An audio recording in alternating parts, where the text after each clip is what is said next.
Hello? Hi, Judy. Oh, just checking. Thank you.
Mr. Chairman, everyone's present. Ah, fantastic. Let me just minimize and set my screen up. We're doing just a little bit of housekeeping that had a chance to catch up with Jimmy on real quick here. And I'll be just a second in lining this up here. Okay. Get the participants up. Excellent. Okay, so I want to go ahead and call the meeting to order, and I'll go ahead. Today is February 9th, 2021. We have a special session where we'll take care of our first portion of the agenda. We will also have a 6 o'clock regular session where we have action items associated with that. Before we get going, I'll go through a little bit of checking in with the other supervisors. So District 1, I see out there, Patrice Horseman. I am here from District 1. Number 1, and Judy is vying for the best district with number 4, but Supervisor Begay, are you out there? I'm here. All right, fantastic. And then I know we're having bandwidth length problems with Supervisor Fowler, but she might be here by voice. Are you out there, Lena? I am out here. And she's our Vice Chairman of District 5. And all of you have the second to the best district out there. Oh no, I'm starting it already. All right, so here goes. First portion of the agenda is, I just want to make sure I just shifted my chair's agenda, but the first portion is a Pledge of Allegiance. So if everybody could please rise and join me in the Pledge of Allegiance. And for the sake of those that may not have a flag in front of them, protocol would be to face to the east. I pledge allegiance to the flag and to the United States of America and to the republic for which it stands, one nation, under God, indivisible, with liberty and justice for all. All right. And Eric had a beautiful picture of a flag up there. Yes, he did. Which was really good. Okay. Next item of business is I did call the meeting to order, so the next is a call to the public. And the call to the public is a portion, it's a courtesy the board offers community members to bring an item to the attention of the board that is not on our agenda. Is there anybody that would like to use the opportunity to have call to the public? For that, I'll turn to Eric Peterson, who helps us coordinate our meetings and explain the processes. Eric?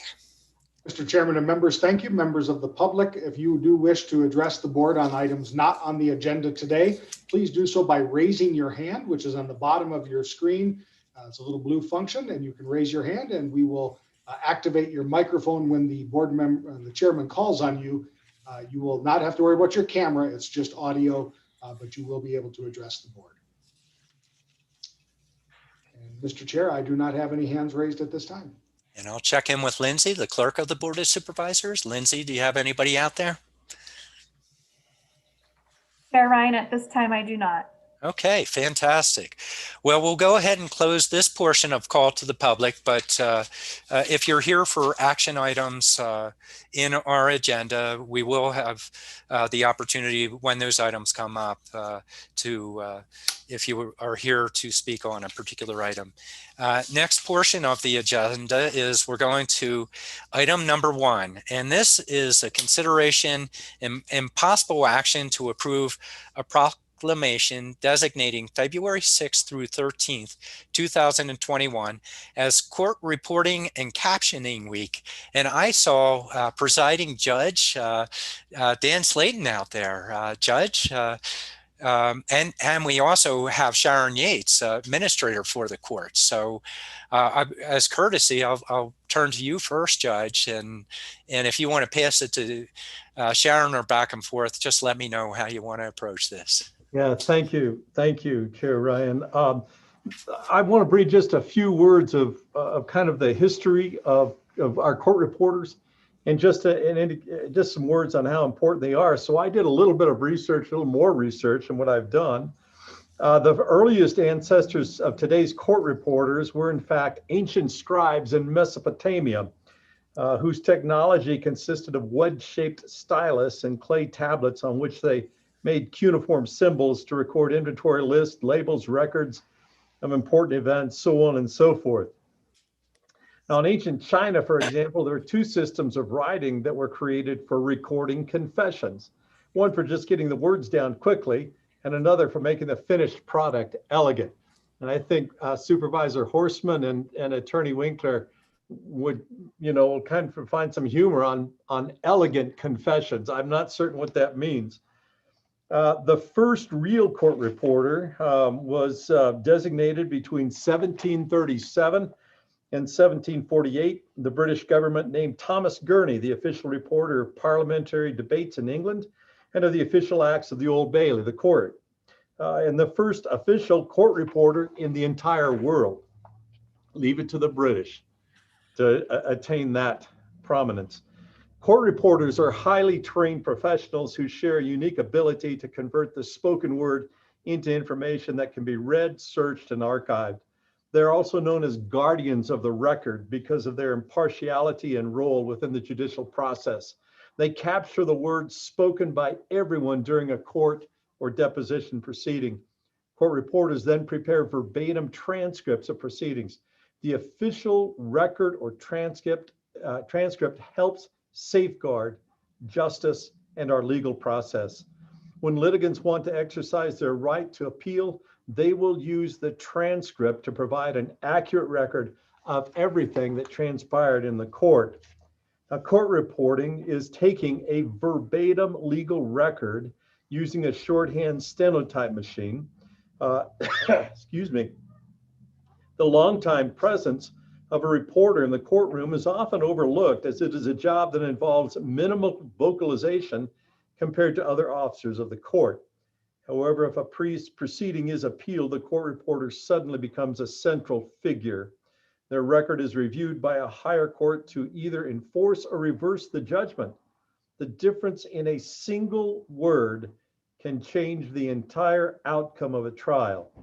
And that is why an accurate and complete record of proceedings is essential to our justice system. The existence or non-existence of court reporters may seem like an unimportant matter to most. However, I will tell you that the disappearance of court reporters would mark a significant degradation in the quality of our justice system that would not only affect judges and attorneys, but also clients and the cases they represent. And I might add, when I say clients, we need to understand these are victims of abuse, victims of sexual assault, defendants who are on trial for their lives. The stakes are incredibly high, and the preparation and protection of that record is the job of the court reporter. Our court reporters do an outstanding job. I am so impressed by each of them, by their professionalism, by their commitment to maintaining and protecting the record, and their commitment to the courts, their commitment to the attorneys, and their commitment to the citizens who seek justice in our courtrooms. So I would like to, I guess perhaps not proclaim, but simply to reiterate this celebration of this week on behalf of all of our court reporters. Sharon, if you have anything, go ahead. Thank you, Judge. I'm Sharon Yates. I'm the court administrator at the Superior Court, and I have the pleasure of reading the proclamation, Mr. Chair, whenever you are ready for me to read the proclamation. And as Judge Slayton has stated, we have both great past and present court reporters. We have 5 current fabulous court reporters. We just had one start this week on Monday, and so we have a great team of court reporters. And most of the time you don't notice that they're in the courtroom, as the judge has stated. They are very quiet, but they are there to take the record. All right. Well, actually, what I'd like to do is have you read the proclamation, and then we'll have the board go ahead and affirm the proclamation, and then open it up for additional comments or questions on that. So please, if you will, Sharon, that would be wonderful. Thank you, Mr. Chair and members of the board.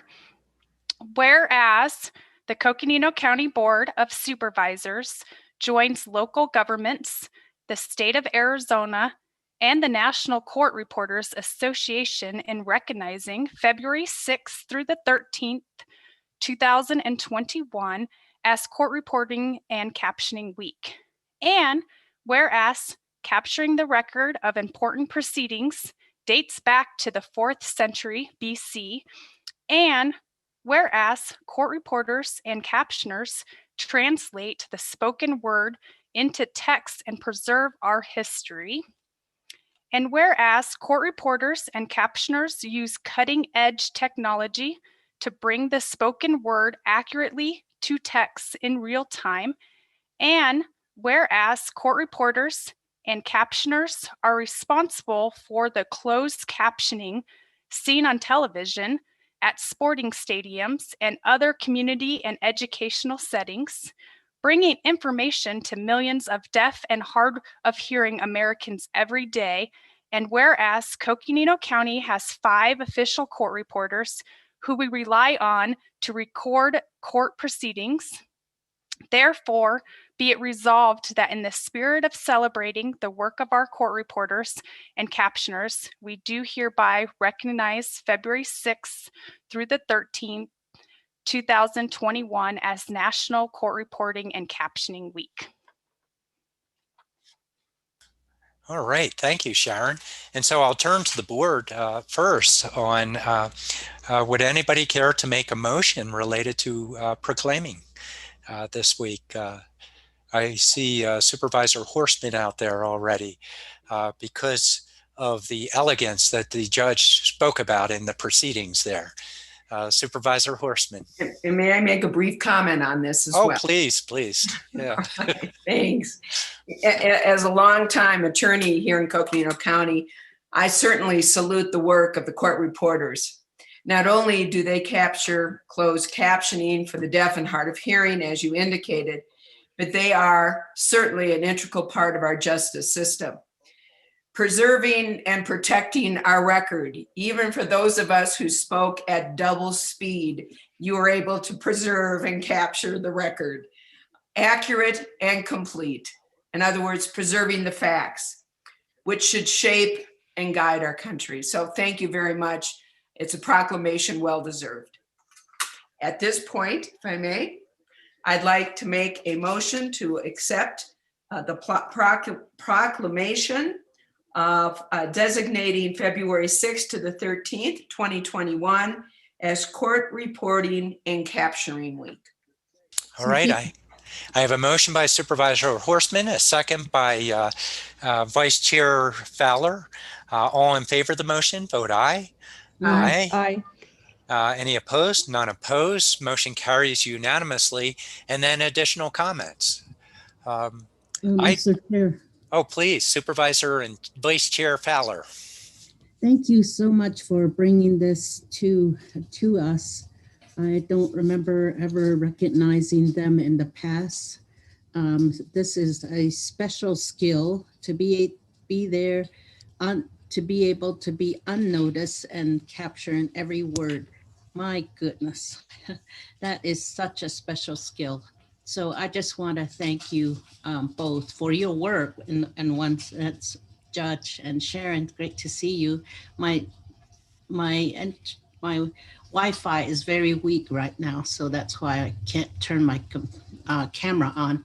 But I just want to appreciate you bringing this forward, and thank you to all those that are doing the court reporting for us.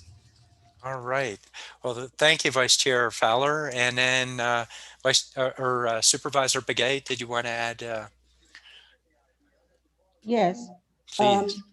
I just want to say thank you for bringing this to our attention. Long overdue. And I think that, we need to be there for the people that are working for us and support them in any efforts that they want us to in their endeavors. And that's all I want to say. So thank you for bringing this to our attention. All right. Thank you, Supervisor Begay. And I'll go ahead and follow up. Well said by everyone, including the judge, starting us in Mesopotamia. I love the history associated with this. But it's what I see and runs through my mind right now is that, that special quality, that how we function as a society and what the courts mean to the conceptual piece of keeping us intact as communities, as a society, just a critical element, and having those hard choices on when we have decisions that need to be made associated with it. To bring it out, this particular proclamation and recognizing the recorders, I think of being deposed, and when you get deposed, you sure want to make sure they had what you said in there, and it's just amazing the skill set that you have beyond what you already had mentioned. So very special group of people, unique skill set, actually hard to train for and recruit for, and yet the backbone, the cogs that keep you rolling. So well done. Really appreciate this, and thank you for bringing this forward for their recognition. Hey, Ryan, thank you. I want to thank all the members of the board for their support and their passing of this proclamation. All right. Thank you, Judge. Always a pleasure to have you here. Thank you very much. Thank you, Mr. Chairman and members of the board. I know our court reporters really appreciate this recognition from the Board of Supervisors. Thank you. All right. Thank you, Sharon. All right. Next item on the agenda is actually items, I should say. We have the consent agenda. And for the sake of folks watching our process, consent agenda, what we do is we take matters that are often routine in nature, contracts that we're renewing, and or things that we've seen before in work sessions. And instead of having to take an action, in this case for 9 items, we put them all together for a single action associated with it, unless there are items that the board members might want to have separated. So we have items 2 through 10. And as I understand, Supervisor Horstman has asked to remove items 6, 7, and 10. Is that correct, Supervisor Horstman? That's correct, Chair Ryan. Okay. Are there any other items that the supervisors would like to remove for separate consideration? Seeing no others being desired to be removed, I need a motion to approve items 2 through well, I'll mention the consent numbers. The consent numbers 2 through 10, removing items 6, 7, and 10 for separate consideration. Is there a motion to do so? So move. I make a motion I had a to go ahead motion and by, approve items. okay, go ahead. Yes. All right. I make So a motion that we approve the consent agenda as read. Okay, that's a motion by Supervisor Begay and a second. Did I hear a second from Supervisor Fowler out there? No, we had dueling first, so I need a second. Second. Okay, I have a second by Supervisor Fowler. All in favor of the motion, vote aye. Aye. Aye. Any opposed? None opposed. Motion carries. Okay, next, we have separation. I would assume that you want to talk about items 6 and 7 together, Supervisor Horstman. Is that Yes. correct? Yes, I Okay. would, Chair Ryan, if I may. Please. Well, it is my pleasure to be able to appoint 2 new members to the, on behalf of District 1, to the Coconino County Parks and Recreations Commission. And as you know, this is a very important commission here for Coconino County. It's a 6-year commission, so it's a big commitment for our commissioners. And we appreciate those that have served and those that are continuing to serve. It is my pleasure to present to the board 2 new members from District 1, Howard Brown to the Parks and Rec. And I have known Mr. Brown for many decades. He's a local attorney in town, specializes in education law, business employment, Indian and tribal law. He also has a young family. He is an avid outdoorsman. He has also been very involved in our local community, the Flagstaff Community Foundations, Big Brothers, Big Sisters, Boy Scouts, and the Navajo Bar Association. So he is my first candidate that I am proposing to be a commissioner to Parks and Rec. And second is a fairly new member of our community here in District 1, Daniel Heil. Daniel is retired. He is a retired member of the U.S. Department of Homeland Security. Since that time, he has been a dedicated volunteer in our community, devoting his times to the Friends of Northern Arizona Forests, U.S. Forest Service, Arizona Game and Fish. He has in the past also served in the Peace Corps working on environmental projects. So somebody who's very committed to helping and serving our community. I would like to place both of their names forward as appointment to the Parks and Rec Commission from District 1. And I do believe that they are both available either through Zoom or by phone. And at this time, it would be nice if they could introduce themselves to the members of the Board of Supervisors. All right. So we'll check in with her. Can you enable? Yes, we can. Mr. Heil, I believe, has been enabled, and Mr. Brown, if I don't see him might be on phone, so I'm going to check in here. Mr. Brown, if that's you on the phone, go ahead and unmute *6, and you should be able to join us. Let's check in. This is Howard Brown. I just unmuted. Can I be heard? Please, if you will. Thanks, Howard. Oh, great. Well, thank you so much. I won't take up too much of your time. I'll just say how much I appreciate Supervisor Horstman's consideration of me, and I look forward to a great term and learning so much about Parks and Recreation and bringing all that I have to bear in the work that I'll do on the commission. So thank you very much. I greatly appreciate it, and I look forward to the service. Thank you, Howard. All right. Go ahead, Mr. Patrice. Heil, Patrice, I'm giving you the floor. Go ahead and bring your... Daniel Heil, I believe he is here as well, and I think he's on as a panelist. And Daniel, if you're out there, can you please just introduce yourself and welcome? Yes, hello, this is Daniel Heil. Can you hear me? Yes, we can. I would first, I'd like to do it as well, is say thank you very much for giving me this opportunity, Supervisor. It's something that I think is taking volunteerism to a different level in a group like this. Been overwhelmed as to how professional a group they are. So like I had mentioned before, I'm going to have to really bring in my A game to keep up with everybody. But that's very encouraging to me. And I see that there are some great possibilities. And what I had mentioned before is that I am hoping that some of my experiences with some other agencies in the volunteer work that I have done, that I can bring that forward and help us to use all of the resources available to all of us to tackle some of the issues that we might encounter. But again, thank you very much. Thank you so much, Daniel. Appreciate you stepping up and taking on this challenge. So, excellent candidates. Patrice, would you like to make a motion here? Yes, I would. Okay. Members of the board, at this time, I would move to appointment for Howard Brown and also Daniel Heil, both from District 1, to serve on the Coconino County Parks and Recreation Commission for a term commencing on March 3rd, 2021 through March 2nd, 2027. I have a motion. I need a second.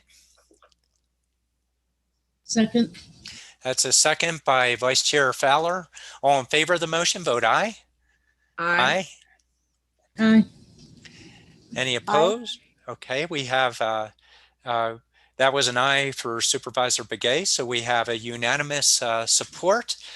Congratulations to both candidates. Excellent new commissioners that we have stepping forward. So well done, Supervisor Horstman. Okay, item number 10, Supervisor Horstman, and this is the school superintendent's office. We may need our superintendent, Cheryl Mango Pageant out there to step forward. And I'll turn it over to you, Supervisor Horstman. Thank you. And this was just so exciting to read about. When I was reading my packet, I just had to remove it from the consent agenda so that we can ask our new county school superintendent to present a very brief overview of what this is. I think it's a very exciting opportunity here for Coconino County and for some of our middle school students. So Cheryl Mango Paget, would you mind just giving us a brief overview of this wonderful grant? Okay, thank you, Chairman Ryan and Supervisor Horstman. About 6 to 9 months ago, the Superintendent's of Schools Office wrote a grant to the National Science Foundation and was funded. And our partners are Arizona State University and Northern Arizona University. And the grant focuses on middle school STEM education, and we called it Project Co-STEM because we often know that middle school is a deciding factor. Is are you going to be able to in high school take those math classes and those science classes to be able to pursue STEM careers? So the goal of the project is to support middle schools located in rural and tribal areas of Northern Arizona and providing community-based and culturally relevant STEM education to their students. And it's a 3-year project, so we'll have groups of teachers each year. And the project includes professional development and support for designing and implementing project-based learning units in the classroom that are placed. The teacher training will include specific sections focused on guidelines for culturally competent STEM, use of data-driven visualizations to support STEM teaching and learning, and community project-based learning as a strategy to support student interest in STEM discipline and careers. By the end of the training, teachers will have created a working outline for a culturally competent community project-based learning unit that focused on the development of a data-driven visualization of an issue of significance to their community. And so this is just really exciting because we have advisory boards made up from President Nez's task force, as well as including advisory board members from other higher ed institutions and research institutions such as WestEd. So it's very exciting. And this grant is actually a stepping stone. And maybe the next meeting, you'll approve one that we are working on that just was funded to address high school students. Fabulous. Well done. Well done, Cheryl. Thank you. All right. Thank you for your support. And before moving forward with a motion, I do want to pause and just note, and I check in with Cheryl now and again. My son works over in this school and works with different grants. In this case, we did have a clarification that none of the grants that my son has written are involved in this grant. I can participate in action associated with it. But whenever it comes from that school, I check in with Cheryl to make sure I don't have a conflict, that any of the applications he puts forward go before my decision. So I just wanted to clarify that and note that I had checked in with Cheryl, and Cheryl, could you just affirm, my outreach to you? Yes, as Chairman Matt Ryan reached out to me to confirm that his son Sean Ryan was not a part of this particular project. All right, thank you, Cheryl. All right, so I'll turn back to Supervisor Horstman if you care to take a motion on this. It's my honor to, at this point, move that we approve the amended intergovernmental agreement with Northern Arizona University for Coconino County Education Service Agency for partnership funding of grant award developing a culturally responsible pedagogical framework for STEM, self-efficacy, and career interests in the middle school it is an NFS grant in the amount of $399,991 with a grant period from 7/15/2020 to 6/30/2023. All right, I have a motion. I need a second. I'll second the motion. I have a second from Supervisor Begay. All in favor of the motion, vote aye. Aye. Aye. Any opposed? None opposed. Motion carries unanimously. That concludes our consent agenda for the Board of Supervisors. We now have special districts that we form into, being the Board of Directors. It is a consent agenda, but I need a motion to resolve as the Flood Control District Board of Directors.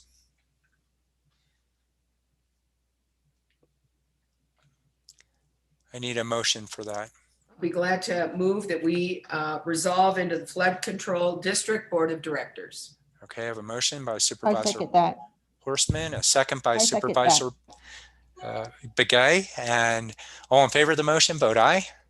Aye. Aye. Aye.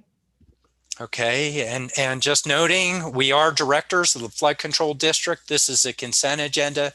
Normally, we'll move in a single action to approve it unless there's a desire for separation of an item. Is there any items that board members wish to separate? Not hearing that, then I consider a motion for approving the Flood Control District consent agenda. Mr. Chair, I so move. I have a motion by Director Horstman. I need a second. Second. Second by Supervisor Begay. All in favor of the motion, vote aye. Aye. Aye. All right. And I'll just note that those items we've had presented in past work sessions as well. I now need to have a motion to resolve as the Board of Supervisors. So moved. Motion by Supervisor Horstman. Or Director Horstman. I need a second. So move. I have a second by Second. Director Begay. All in favor of the motion, vote aye. Aye. Okay. I just need a verbal aye out there of a third supervisor. I heard two. So, Aye. okay. Aye. Aye. Aye. Excellent. Almost like a song. Fantastic. Thank you, Supervisor Begay. Motion carries. Now, we next need to resolve as the Jail District Board of Directors. I need a motion to do so. I so move. Chair Ryan? I have a motion by Supervisor Horstman. I need a second.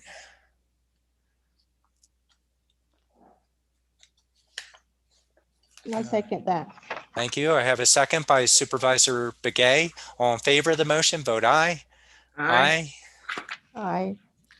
All right, motion carries. We're now acting as the Jail District Board of Directors, and we have item 13 before us as consent agenda. Is there a desire for removal? If not, I'm not hearing any. I'll consider a motion for approval of the consent agenda of the Jail District. Mr. Chair, I move that we accept the Jail District consent agenda. Okay, I need a second. It was a motion by Director Horstman. Second. I have a second by Director Begay. All in favor of the motion, vote aye. Aye. Aye. Motion carries. Now we need a motion to resolve as the Board of Supervisors.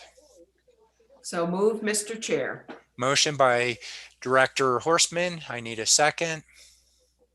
Second that. Second by Director Begay. All in favor of the motion, vote aye. Aye. Aye. Aye. We're now acting as the Board of Supervisors. And I want to do a check-in here. We may have lost Supervisor Fowler. She has a weakness in signal, and ERIC's acknowledging that. We hope to have her back, but she is in an area where she has limited signal at this point. So next item that we have on our agenda. Oh, you're back. All right. It's great to hear from you, Supervisor Fowler. Excellent. All right. So we have item 14, which is an update and discussion and possible action regarding the Coconino County response to COVID-19 pandemic, including testing, vaccine distribution, and partnership opportunities. And we have County Manager Jimmy James out there. Jimmy? Thank you, Chair Ryan. It is awesome to see you in such a chipper mood this afternoon. That is infectious with all of us. All right. Thank you. Thank you. So IC Musselman, Chair Ryan, and members will be piloting today. And just a reminder that our next update after today will be on Tuesday, February 16th. It'll be after the lunch break during our special meeting again next Tuesday, the 16th, in the early afternoon. So today we are going to receive an update from the COVID pandemic response team, an update for the board and the public on where we're at and the work, the amazing work that our team is doing along with our healthcare partners throughout Coconino County. The county continues to take a leadership role in this space. In several of the items, you'll see a revised version of the presentation today, a little shorter version to allow also for some additional comments and questions from the board in what you're seeing and hearing. And also Supervisor Horstman will be giving a brief update from a conversation that we had with members of our congressional delegation staff earlier today, which I thought was a very productive conversation. But I think it also speaks to the continued advocacy of this board and this organization in response to this pandemic and us having a primary role in the public health space. So Chair Ryan, if it's okay, I will turn the time over to our HHS Interim Director and Pandemic Incident Commander, Kim Musselman. Please do. Thank you and welcome, Kim. Thank you, Chair Ryan, supervisors. Hopefully you can see my screen and hear and see me. I'm doing multitasking here. Great, thank you. So thanks for the time this afternoon. Wanted to start off by just bringing up and visiting the situation report that I know the board has received 2 of them since 2 weeks ago, and really wanted to take a few minutes with the board to just ask if this is something that is adding value to keeping you up to date about the situation from a week-to-week basis. This was intended for the purpose of reducing time spent of the board members in briefings pertaining to COVID-19 and a relevant weekly communication, and kind of highlights the areas which we address on a daily basis as we work in the incident command.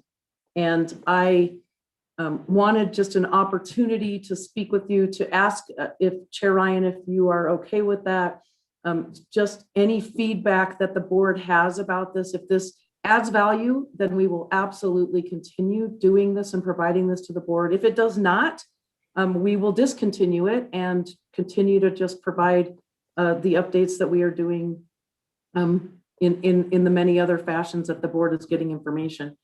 So I don't know if you're good, Chair Ryan, with just taking a couple minutes and letting the board provide some feedback at this point. I think it would be helpful.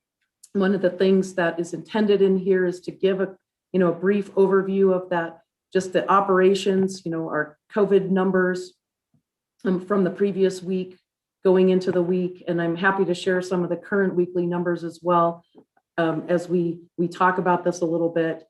But before I jump into that, just wanted to take a few minutes to review this, if that's all right, and get any feedback. That would be good. So you want to review it and then get the board feedback on that?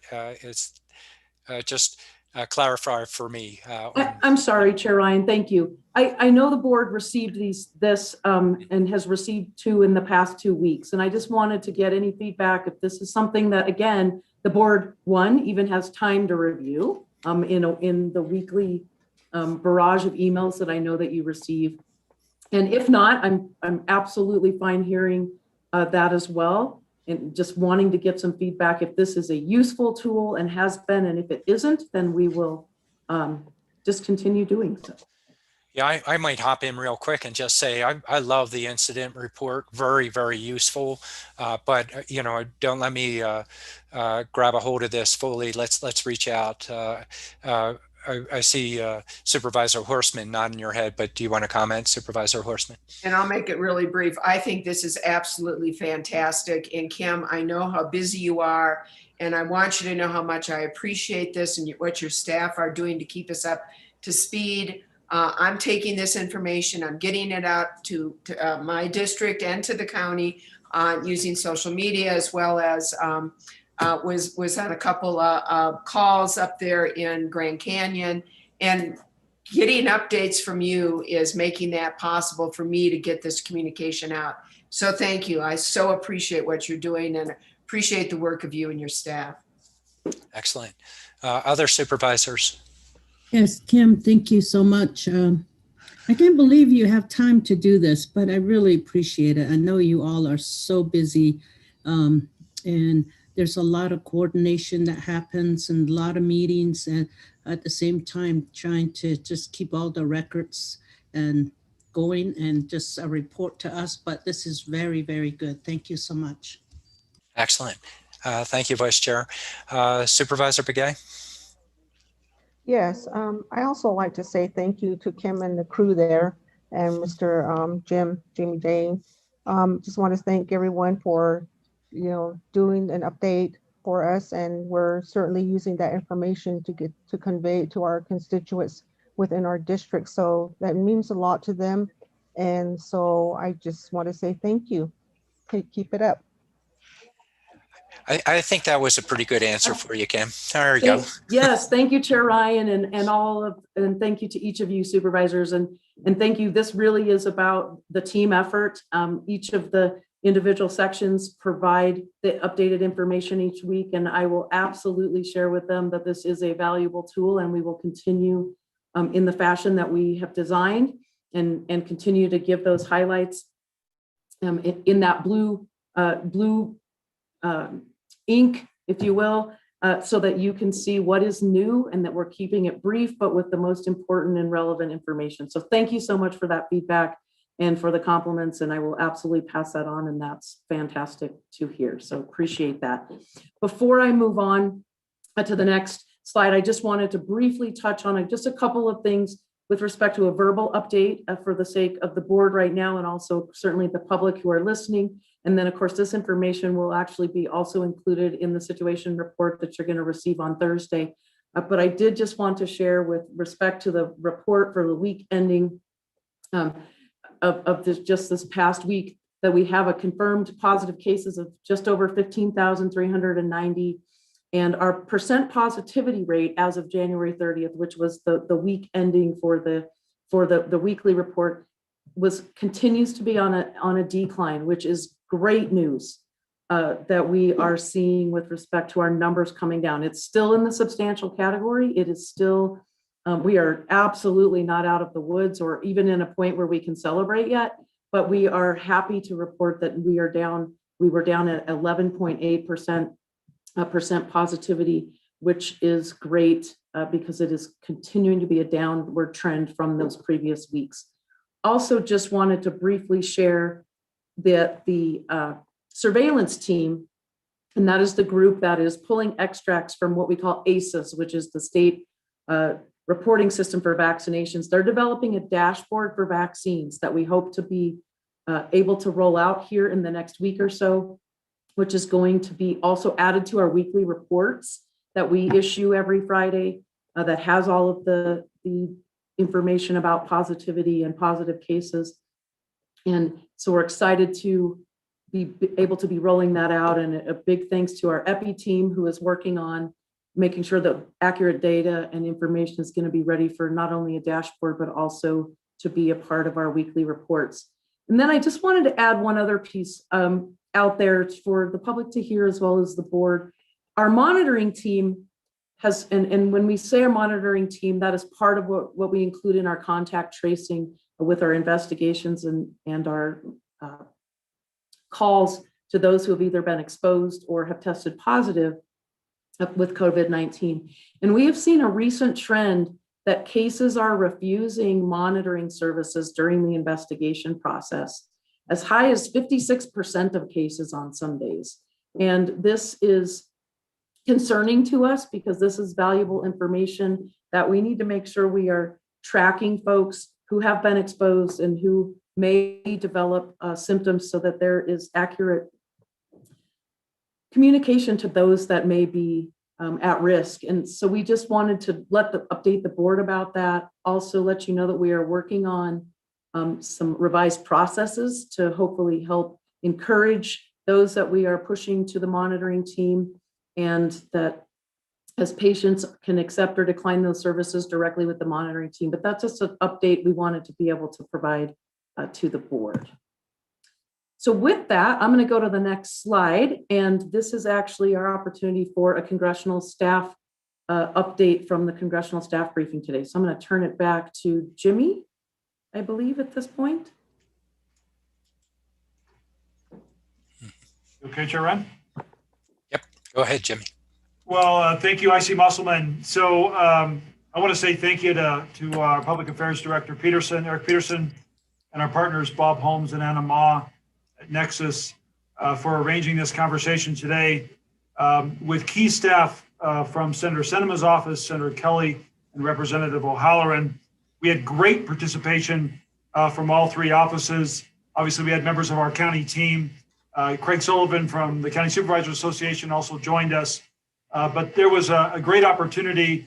Director Deason was on with us, along with obviously IC Musselman, to be able to share some very specifics about how the pandemic is impacting this region and our need for additional vaccine. Director Deason was able to dive into the BaseX facility and to talk about specifics of the where we're at or not at with delivery of BaseX to help in the mission, again, to deliver vaccines to residents of our county. And that we have capacity, we're growing capacity, and we need more vaccine, and we need some federal resource assistance So Chair Ryan, if it's okay, I'd like to turn just a minute over to Supervisor Horstman, who was able to join us. And thank you, Supervisor Horstman, for speaking on behalf of the Board of Supervisors in the county in our congressional briefing earlier today. So Supervisor Horstman. Yes, and thank you, and thank you, Jimmy and Kim. You did a great job for advocating for our county during this call, and we had a number of people from Senator Sinema and also from Senator Kelly's office, as well as representative from Representative Tom O'Halloran's office, and they asked a lot of questions. I think that Kim Musselman and also Wes Dyson gave an update on information and where we are, and I think that was very informative for them. 3 areas I think we made very clear. Number one, we need vaccines, and we need them now. And the second is we have the capacity to get those vaccines out. We have the ability to put shots in our residents' arms as quickly as we can get those vaccines here. Wes Dyson did a good job asking for help from our senators and representative on getting that base X that we have made a request for back in mid-January. And we can use that base X facility in order to increase our distribution, and in hopes as we move forward that there will be an increase in the vaccines available to us. And I can tell you, I got a couple of text messages. They're taking that to heart. And I think that they're going to take some action, and hopefully with Wes's requests that they will start honoring our request for that base X unit. And then last but not least, FEMA reimbursement. The county has spent $7 million on our COVID response. We still have not been paid back from FEMA for our COVID reimbursement, and we are asking for assistance. We understand that FEMA is probably overwhelmed, as many of us are right now, but asking for our senators and representatives to work with FEMA to try to get some reimbursement monies back here to Coconino County. So again, our county manager and our COVID incident commander did a fabulous job with Wes Dyson, our emergency management director, on advocating on behalf of Coconino County. So thank you very much. And let me hop in real quick, Jimmy, before you do. I want to thank Jimmy, Wes, Kim, and team, and Patrice. This is a discussion that we've all asked. How do we increase our advocacy? In this case, we're able to use Supervisors Horstman's relations to our advantage, but not only that, taking in all the desired intent of where do we really amp up our advocacy with our federal partners. So that's a big piece of it. Question I have real quick on this one is we want to then perhaps use our incident report as well as a check-in, whether with elected officials or with staff on a regular basis. So I would assume you've reached out a little bit, Jimmy or Eric, associated with that. Could you just speak to that real quick?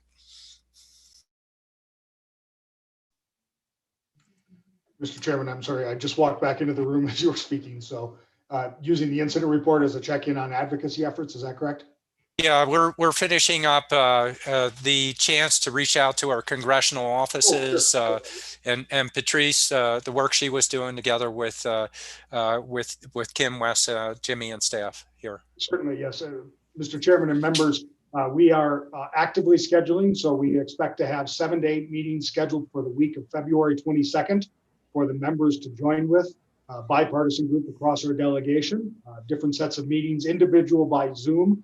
And then as we have specific asks, the administration is still settling, meaning the bureaucrats that are in many of these positions with the change of administration. So Bob and Anna and I did make a call to move some of the administration meetings out from our normal DC visit when we do them all, since it's virtual and we have that opportunity to look at those farther out in terms of making direct asks to the administration through the departments.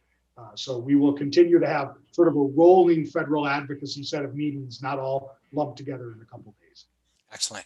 Thank you. And then, yeah, I'll go back to Jimmy or Kim on that, either following up or continuing on. Go ahead. Yeah, thank you, Chair Ryan. And along those lines, today was an opportunity to obviously leverage relationships as Supervisor Horstman and Chair that you mentioned as well, a greater connection to the staff that are in those offices that are directly dealing with this issue. But we also had district directors, assistant district directors. I mean, we had a great showing today, and I think there was a great message delivered by the county, as Supervisor Horstman had shared, that we're doing our part.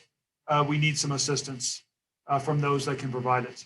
And so I think also Eric did, Public Affairs Director Peterson is providing also a briefing memo along with some attachments that were specifically discussed during the conversation today. And we'll be providing those to Nexus to be sharing with the congressional offices for the conversation over the next few weeks, but also in preparing for the board members' conversations with our delegation.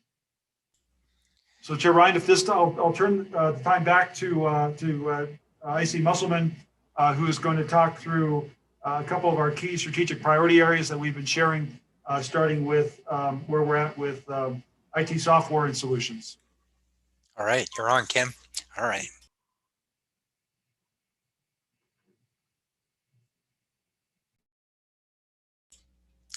You're muted, Kim.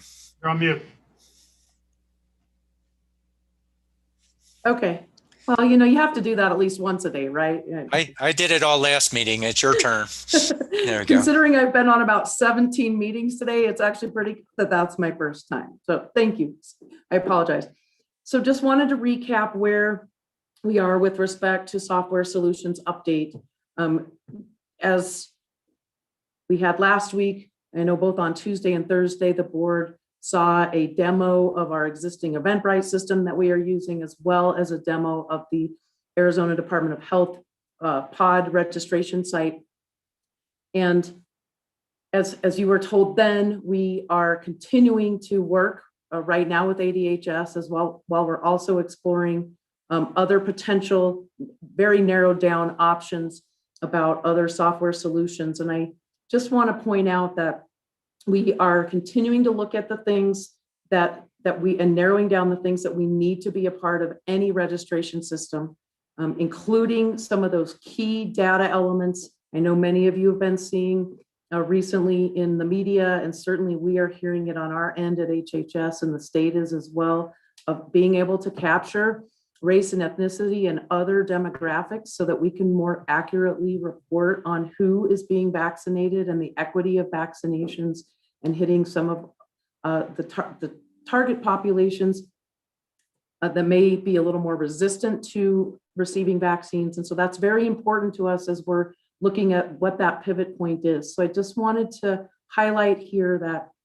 we are continuing to identify those key data points. We continue to work very closely with IT.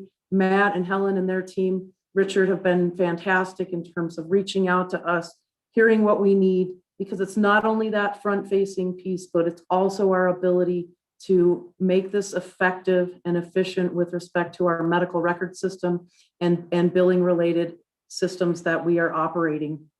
So we want to make sure that we do things correctly without rushing into it, understanding, however, that there is a sense of urgency. I want to be clear with the board that this is not an attempt to drag our feet by any means, but also the appreciation of the board understanding that what we are currently using, including having ramped up an additional 1,100 appointments over this extended holiday weekend and extended appointment hours through our existing system. We have something in place that is working right now. We want to make sure that we're identifying the appropriate time once we pick a solution when we would actually pivot to that.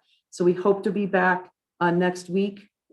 If at all possible, that is what our goal is, with an actual recommendation in terms of which system we would like to be pivoting to, but really just making sure that it is whatever system we're going to come back to you and let you know that we're going to be going in that direction is going to be able to deliver the essential components that are required by HHS in terms of all of the other pieces that we know are important and need to be able to capture and maximize throughout a system. So I just wanted to provide that to the board.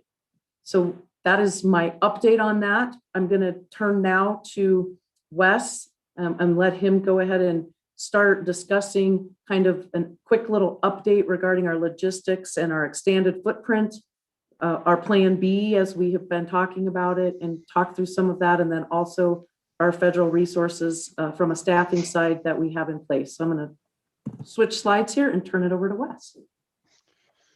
Good morning, everyone, or good afternoon, I should say. I don't know, we lose track of the days and hours these days. So very quickly, I have one slide for you. I do have some off-script information that I'll provide you. The base X discussion that you're all very familiar with at this point is ongoing, but it is really representing at this point an extended timeline. So as of today, our request to the state and subsequently to FEMA is now 27 days old. And while it is still a working request that we hope to have filled at some point in the future if we continue to expand our operations, we wanted to make sure we were available and ready to expand this week, so we moved into Plan B. Excuse me. So let's talk about Plan B a little bit. Plan B, the tent did arrive in Flagstaff this Sunday and was unloaded on Monday afternoon at Fort Tuthill. It is presently there. It came to us by way of Germany and came in through Maryland Port and came to us this week. Interestingly enough, the paperwork is in German, so it took us a while to find some English instructions on how to put this thing together, and that will be occurring tomorrow. Public Works, Parks, the National Guard, Emergency Management, some of our interns will collectively get together and get that tent stood up tomorrow. Parks has also been awesome. They were able to supply power to the location from a power drop they had there in the park, and that eliminated the need for a rental generator, which would have been a significant cost on a monthly basis. So big shout out to Parks for that, and Rob Morrison and his group. So we are planning again to put it together tomorrow, and then equip it with tables, chairs, etc. On Thursday, so that it is ready to go operational with the new hours beginning on Friday morning. We've also arranged, as was earlier agreed and directed by the county manager, our security staff, it's a single security individual, will begin operation Thursday night, as that's the point that the tent will be fully supplied and ready to go. The setup for this particular location is currently set up for 80 clients per hour throughput. And we are taking a slightly different approach to the scheduling. So those scheduling appointments will be occurring both on the hour and on the half hour. As you, I'm sure, are aware right now, all of our scheduled appointments are on the hour to even out the traffic flow and to make the transition from one time slot to another more efficient. We have split it up to go from hour and half hour appointments. The traffic plan has been the topic of a lot of discussion and a lot of effort. Again, many city department or county departments have gotten together and worked this out. We have done a lot of the physical setup over the last 2 days at the site. It is nearly ready for deployment. There was an extensive meeting today with all these key players that you saw here. Coconino County Sheriff's Department was also involved in the call, and we had some graphic work done by Nick Hall over at Parks and Rec that helped with the engineering perspective. The plan is nearly in development. We're going to have a number of checkpoints. We're going to have it very well signed. People will be able to find their way in and out of the test site. And we have developed a plan that includes the closure of the park this weekend through Tuesday to accommodate the uptick in testing, in vaccinations, and to minimize impact on Snow Park, Flag X, and so forth. So that plan isn't quite solidified yet, but today we came a long way, and we will have that put together by, I'm fairly confident, sometime tomorrow. Staffing. So on the staffing discussion, we really had a very solid approach to this from the beginning. As you'll recall, we made staffing requests through several different angles, 3 specifically, with a hope that we would get staffing from some or all of them. Looking at how the planning horizon was put together for this, we wanted to make sure that we had available staffing. So we requested staffing through the National Guard, through ADHS, and through FEMA. That proved to be a very sound approach. We're now receiving staff that we need for our expansion, and we're receiving it from multiple avenues, namely FEMA by way of ADHS and the Arizona National Guard. So we're pretty solid. Monday, the National Guard delivered the first 2 Task Force Med vaccinators. They arrived at the vaccine site Monday morning early, ready to go. That was as promised and committed by the National Guard Task Force Med Commander, Lieutenant Leeper. He will be visiting the site on Thursday, and it's always good to get their command up here so they can see exactly what they're supporting. Also, through his commitment, we have 4 more Task Force Med vaccinators on schedule to arrive when we go into full expansion mode, latter part of this week or into next week as soon as they can deploy. Currently, under the federal 502 mission for the National Guard, the federal mission, we have this staff in support committed through the duration of their deployment, which is currently 31 March. There is some conversation with the new administration, the Biden administration, that the National Guard 502 mission will hopefully be extended through 30 September. So that is not in stone yet, but the 31 March is.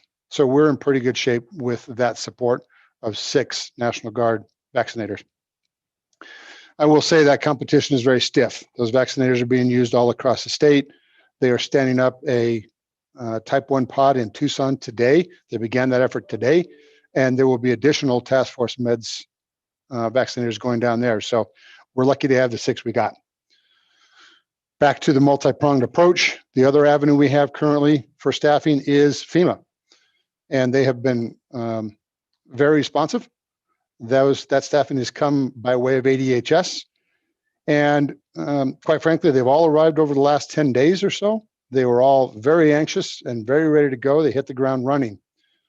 The first group that arrived, well, I'm sorry, the second group actually technically that arrived last Friday. That was our DMAT group. DMAT stands for Disaster Management Assistance Team. It's a FEMA term. That's a mobilization mechanism that FEMA uses. And they, again, arrived Friday morning. They were ready to go, uniformed up, equipped, and very anxious to support. We received 11 individuals with that DMAT team. We had 9 vaccinators, and that includes a pharmacist that is assisting with draws so that our staff is no longer necessarily obligated to sit and do the actual draws of the vaccine. So a really good addition.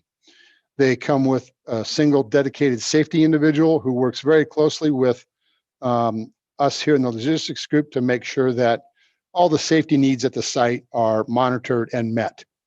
And then there's additionally a supervisor who comes with the team who spends his entire time dedicated to supervising the staff that came with him. Very good deployment, very anxious individuals. They're from all over the country.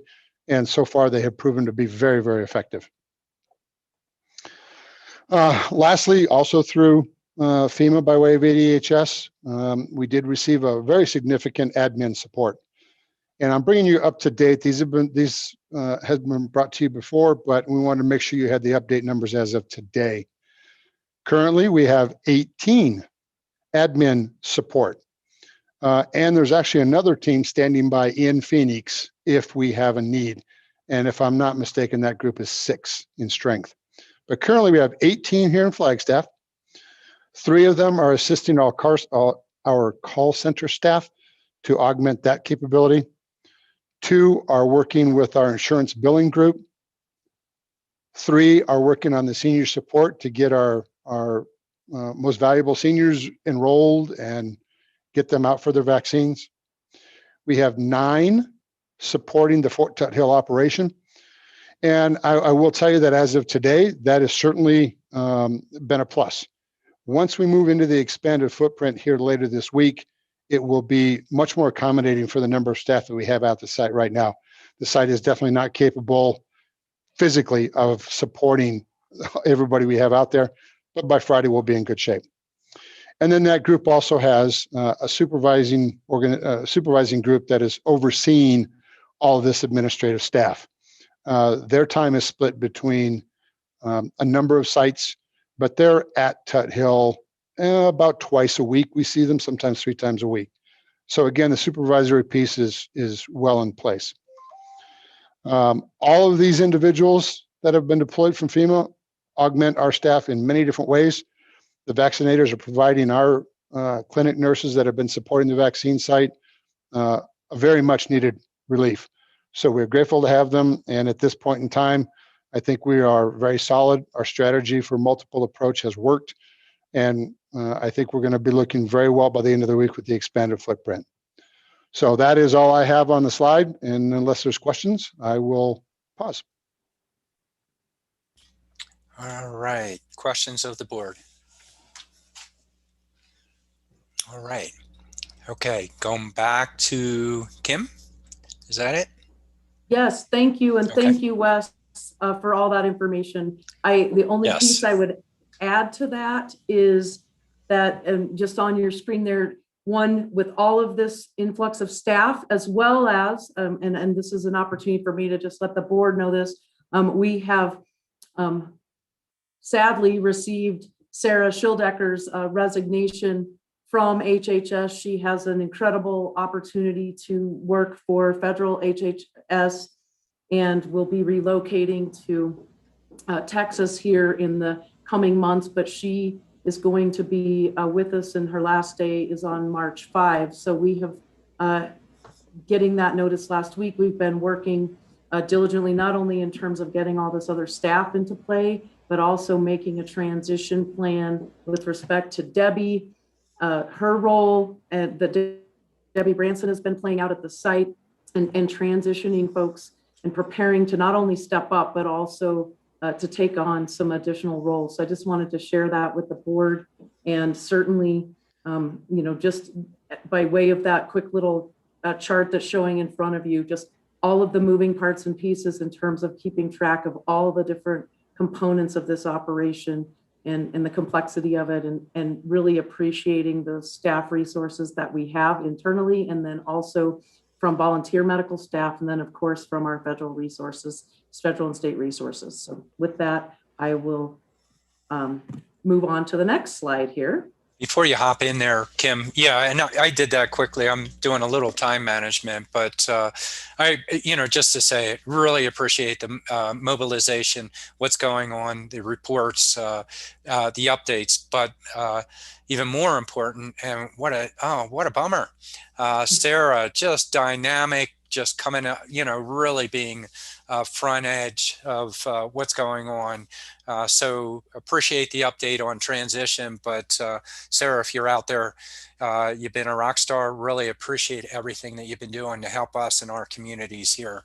And we certainly will miss you here. Thank you, Chair Ryan. And trust me, I will get her in front of the board one more time before she leaves. So I've given her that guarantee. So excellent. We'll make that happen. So I will keep moving along in the interest of time. Just wanted to give a quick overview with respect to the expansion and the additional vaccine. I know we sent some correspondence out to the board over the weekend, and certainly out to our public.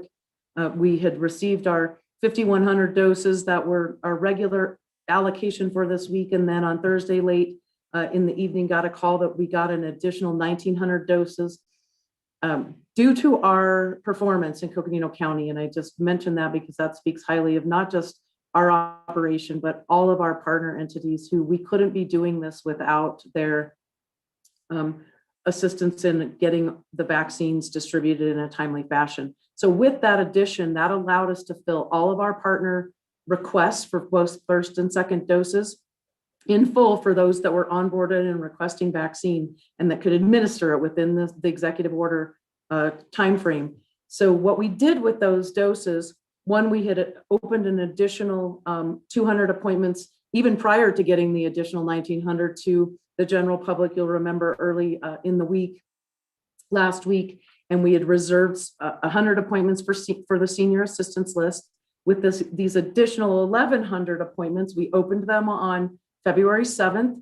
That includes appointments that cover extended hours from February 12th, which is Friday. So we go late into the evening on Friday through Tuesday the 16th at our Fort Tet Hill vaccination site.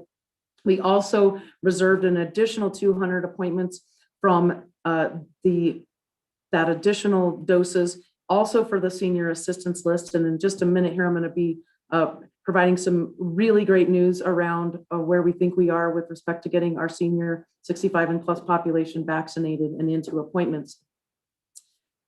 So in terms of that scale up, as Wes was discussing, that is our extended hours. And I'm just going to say these verbally for the sake of those listening and for the board, that those include Monday through Thursday.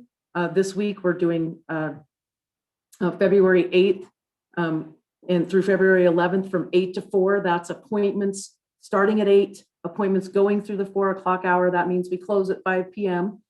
On Friday, we will open also at 8, taking appointments all the way through the 7 o'clock hour, closing at 8 p.m. Saturday, starting appointments at 9 a.m., taking appointments all the way through 5 p.m., closing at 6. And then on Monday and Tuesday, Monday being the President's Day holiday, we are opening at 8 a.m.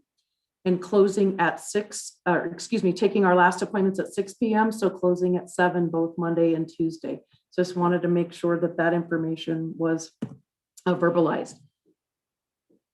Just in the interest of making sure that everyone is clear with respect to how we are allocating doses, and also understanding that we received these 5,100 doses. We have been given some assurances from both ADHS and CDC that we can count on an 5,100 again this week when the allocation opens, which will happen tomorrow. At some point, we should get our notice, and we will have to have our orders completed by 5 p.m. on Thursday. So that is exciting news, just simply to have some level of predictability for us and our partner entities. But just wanted to give you a quick little visualization of how it is that we are doing these things. So on Wednesday, you can see on that's when ADHS receives from the federal government what the allocation is. Thursday, that's when we get notice. Usually late in the day, Wednesday, Thursdays when we make our allocation request, and then that is to take you through that. Then we receive those doses by Tuesday or Wednesday the following week, so that we are making sure that our partners are in sync with how ADHS is sending allocation to us, and that they can be planning appropriately for those appointments. So this is a quick overview and kind of an update from past slides that you've seen about our partner capacity. And hopefully this helps kind of lay it out a little more clearly as things have evolved and we've gotten some more level of certainty from our partners with respect to appointments. You'll see on here many of the same partners that we have had all along that have been providing some vaccine, and then some new ones that have come on that had just started ordering vaccine as well. And clearly, just as you can see on here, many operations are 5 days a week. Several are also 6 days a week. In particular, Flagstaff Family Care Clinic. And you have to be a patient at Flagstaff Family Care Clinic, but they have a fairly large practice and are also specifically targeting seniors right now. And they also have Saturday hours. And then, of course, North Country Healthcare just started their Saturday clinics this past weekend, and they're going to be providing those each Saturday into the foreseeable future, vaccinating over 300 appointments on Saturday, and then doing appointments throughout the week as well. And in addition to their clinics in Grand Canyon and hopefully within the next week, bringing on also some clinic hours in Williams. So with that, in our current capacity of the 2,800, and again, we can still scale up further, and we are in the process of doing that. You see that our cumulative capacity, just in terms of right now, people who are administering vaccine is over 9,000 doses a week. You add in there our other onboarded vaccinators that are future sites that either are going to be ordering this week. In fact, a handful of those on this list are going to be ordering this week for appointments next week. And then others who will be doing so here in the very near future, especially as we open up into some of the other phases of our operation. And then lastly, do not want to leave out our external vaccinators, and they're external because we at the county do not allocate them vaccine directly. Their allocations are coming from the state and the federal government. And so we just learned today with ADHS that the federal allocations are starting to roll out, in particular to the Safeway operations. So we should see some additional increase in their capacity here in the coming, hopefully coming next week too. And also just received notice today, late in the day, both from the congressional briefing, but then on our ADHS director's call, that the health clinics are going to start receiving direct allocations from the federal government as well. And so in Coconino County, that includes our North Country Health Center, Canyonlands, and we don't know what those numbers are going to be yet. It sounds like it's going to be small initially, of only about 26,000 doses coming to the state of Arizona that will be spread out across those health clinics scattered across the state. But that's additional vaccine that we're just learning today that's going to be coming into the state. So that's great news.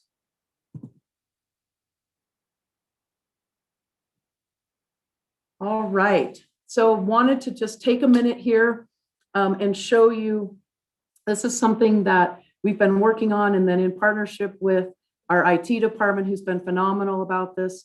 This is a map that you all received a larger PDF of.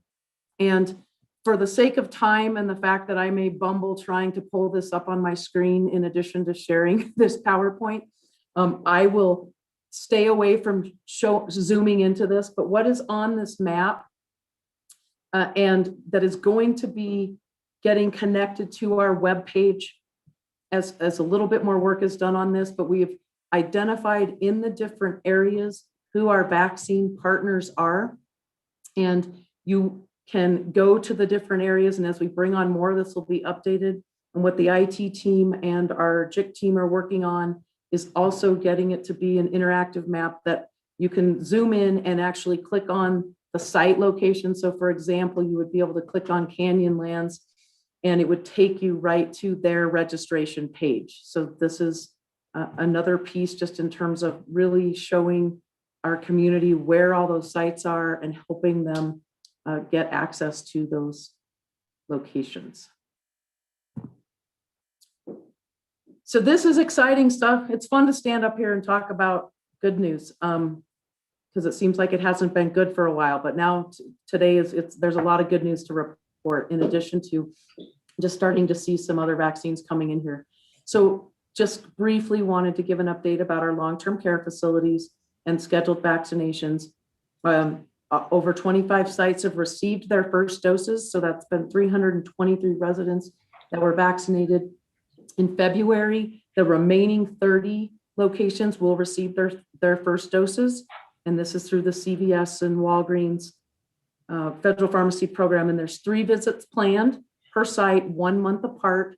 And so the intent is to make sure that they get their second doses and then of course get any first doses that they may have missed in the first visit to the location. Their timeline to conclude everything, second doses, is between March 15 and 4/9.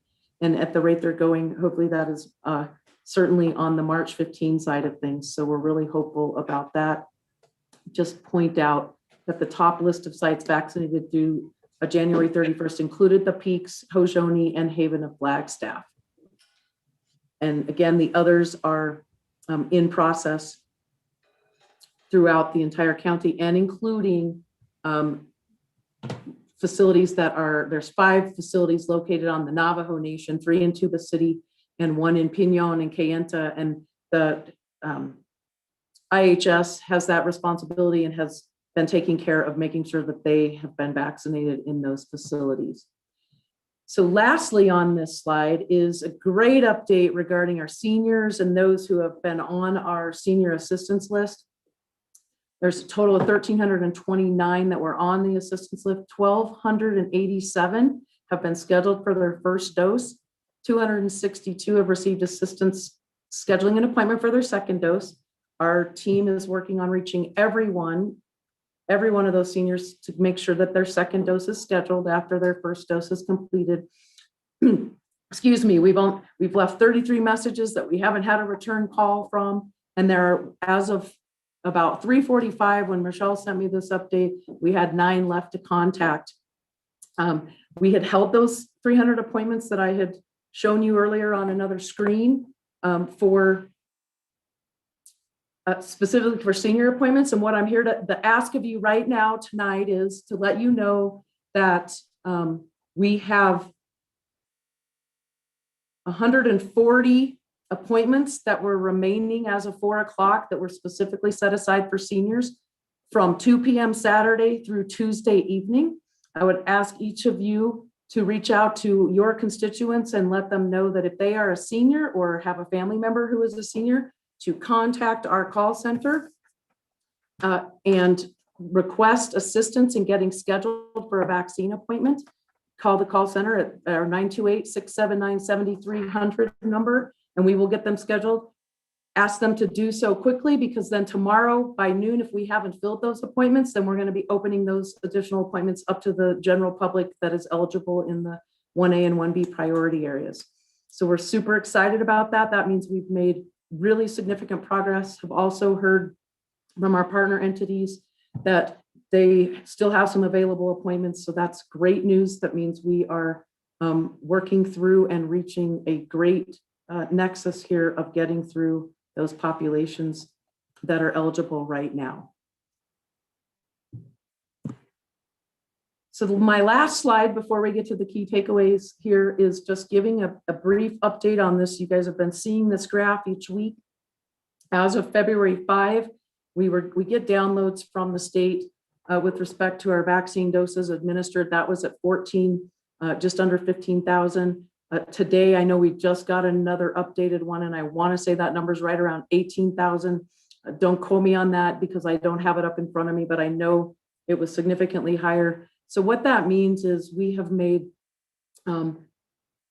incredible progress and are really truly reaching that nexus of looking at when we can transition into the rest of phase 1B, which are all of our other essential workers, critical government services, our congregate setting population, and unsheltered population. And we're going to be making plans as we get through this week, seeing where folks are and figuring out the timing for when we're going to be opening up to additional phases within this vaccination response, assuming that we continue to get the vaccine we need and with the consistency that we need it.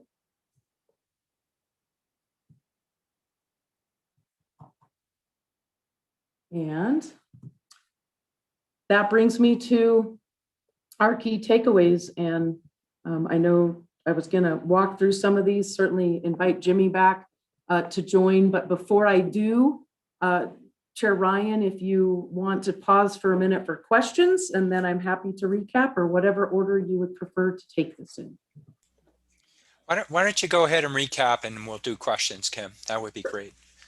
Perfect, great, thank you. Jimmy, did you want to make any comments before I start, or? No, Kim, thank you. I think we got some clear direction on a couple of these, but if we just want to tick through these briefly. Absolutely. So the first one's a situation report. Thank you for all of your feedback. We got what we needed, and you will continue to see that.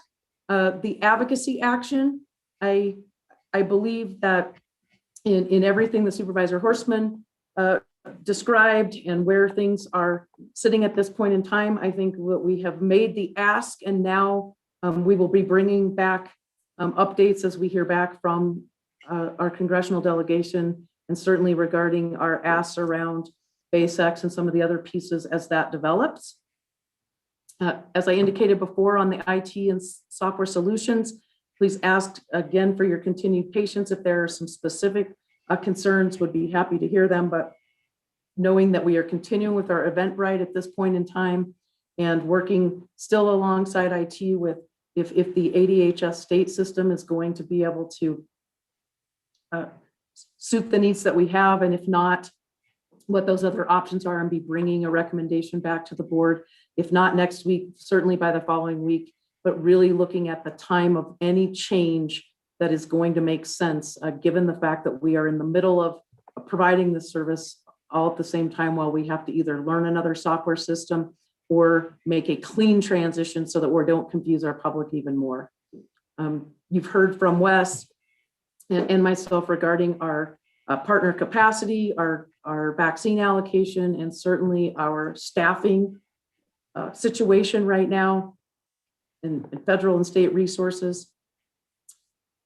And then some discussion about the data visualization, the map that we shared with you with respect to all of the locations. And of course, our continued vaccine supply limitations, but also our vaccine developments, including what I just mentioned about needing each of you to reach out to your constituency to make sure that we fill those remaining senior appointments if there are still seniors out there that need assistance getting an appointment. Also a note that if there are seniors who are in need of transportation and assistance, we do have a small grant that we have been able to secure Uber rides and other means of getting folks to their vaccine appointments. So make sure that if that is a barrier, that you're letting your folks know that when they call in and when our senior assistant team talks to them. And then lastly, just recapping with respect to our extended hours and happening starting this Friday. I know Wes mentioned this, the staff's recommendation and how we would ask to move forward unless there are any concerns from the board is that the park will be, once this parking and the traffic flow is completed, we will be asking the JIC to notify the public that the park, Fort Lauderdale County Park, is going to be closed over starting on Friday, unless you have a ticket to the snow park operation, Flag X, business at the Luke base, or a vaccine appointment. This is necessary so that we can make sure that we can have successful operations in the park, and that this would be the plan going forward for any other subsequent weekend and extended hours that we will be operating at the park under snow type conditions. So with that, I think I've recapped everything. I will pause and turn it back to the chair. All right, thank you, Kim. A very comprehensive report and really appreciate it. I'm going to ask just a couple questions and make a comment, and then I'll go to the board members. On the tracing, just more of an appeal from public perspective. These are unique times. Tracing is a way to help us understand the dynamics associated with COVID. So important. So encouraging people to definitely help us out, respond to our staff, help us so that we can help protect the community associated with that. Not only that, but there's additional follow-up information that's usually very helpful if you participate in the tracing process. So really encourage that. Sad to see the numbers. I think we want to foster the positive aspects associated with that.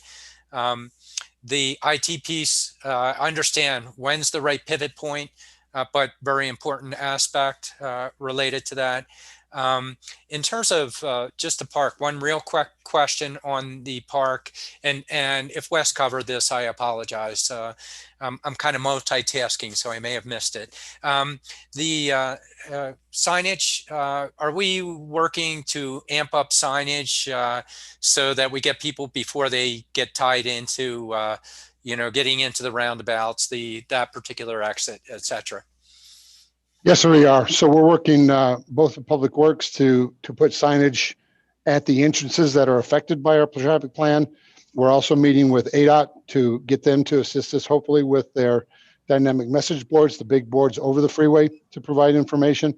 And hopefully they will also assist us with some on freeway electronic message boards at the gore points or down low before people exit, so that they can see the park will be closed and simply not exit and go on to another location. So yes, so we're looking at a lot of different avenues for signage. Excellent. And I hope, there's some coordination going on with the, I'm not sure where the winter coordinating group is on that. I would defer to that, what activity level, but coordination with them that is put together each year. I have, looks like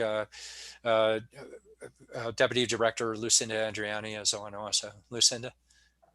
Yeah, thank you, Chair. I think we've put together a good plan, and certainly we outlined key parties that need to be communicated with, including ADOT and DPS, to share with them what the plan is. And there's no way to execute the volume that we're talking about over this kind of weekend without potentially having some impacts in the area. But I think this is important for public safety, particularly at Fort Tuthill, and being able to make the commitment on the vaccination. So I think we've come up with a good plan, and everybody's, moving forward with executing those pieces. So excellent. All right. the plan is to initiate that Friday, and even though we don't expect it's quite as much traffic on Friday, but it'll be a good test operation for Saturday, and then Monday, knowing that the weekend, with the 3-day weekend, it's going to be, potentially heavy volume of traffic. Mm-hmm. All right. Well, thank you. Appreciate it. Other board members? I see Supervisor Horstman. Patrice? Just two very quick questions, and thank you for this incredibly complete report. The senior appointments, is that 75 and over? Or 65? 65 and older. All right. Yes, 65 and older, please. And then the next is the county vaccine locator. How cool is that? When is that going to be online? I'm hoping later this week. I know, and I don't want to overpromise in terms of on IT, because I know Helen and Matt's team have been working diligently on this. So hopefully at the latest next week, but I think that they're getting really close, and we just want to make sure we have accurate information so that when people can actually click on there and go to those vaccination registration sites directly is the hope, to help make it as easy as possible for folks to schedule appointments at a location that is close to them. Looks like we have Helen bubbling up here. Oh, good. Helen can speak to that. I'm glad I wasn't sure. Thank you. No problem. Thank you, Kim, Chair Ryan, and members of the board. We are working on that actively. In fact, my staff sent me a little demo snippet earlier, so we'll continue to work with Kim's team this week to get that out as soon as possible. Thanks, Helen. You bet. Excellent. Back to Supervisor Horstman. That's very cool. Thank you very much. Excellent. Fantastic. Other supervisors? Yes, Mr. Chair. Yeah, if you can, Vice Chair Fowler. Yes, thank you. Thank you for such an amazing report. I mean, there's such progress, and we're not, I know I get fewer questions now. I think the information that is going out is really good, y'all. So I just want to appreciate your work. And then Supervisor Horstman, thank you so much for your advocacy and the team from our county. We really do need to do that with our congressional delegations. We talked about it. I'm very happy that you were able to join in and advocate on behalf of us. And thank you for all those that are working and volunteering, and all the teams, even from the various agencies, just trying to get this done. So I just want to also, as I usually do, provide an update from the Navajo Nation side, if you don't mind, Kim. Please add that in. Okay. Kayenta has a vaccine all the hospitals on Navajo are having, they have scheduled that are on the Facebook. Kayenta is having an event from vaccine drive-through on the 10th and the 11th, and they do it at the Kayenta fairgrounds. And all the hospitals are also providing vaccines for 18 years and older. If you're an essential worker, you're able to get your vaccines. That's the latest one that's happening in Kayenta. Inscription House is the same. They're doing it at the clinic. Winslow has a clinic also that they hold, and they're doing that at the hospital in Winslow at the Winslow Indian Healthcare Center, and their patients are also the 18 and over, and they're asking the patients to make an appointment. It's only by appointments, so they can call 928-289-1930. And that's where you can call to schedule your appointment. Now, Tuba City has scheduled appointments for tomorrow, and it's only the second dose that they're going to do tomorrow. They have events on the 6th, the 12th, and the 13th. And each one of those first dose, they have you make an appointment. In fact, I just got my text message and a phone call just earlier saying that I have an appointment. So I'll be able to get my second dose as well. And again, these are 50 years and older, or else they're 18 years on up with jobs. They are at 1C right now. So they have scheduled appointments for February. They have it at the Tuba City High School from 9 to 3, pretty much I guess on the 6th, and then on this 12th, Friday, they have an event again from 8 to 4 for 18 and older, and Saturday the 13th from 8 to 4. So that's the report.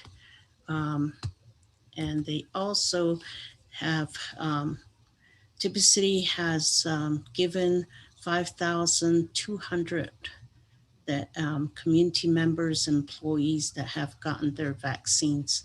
So they're doing, I guess their focus on the first dose right now is 16 years and older.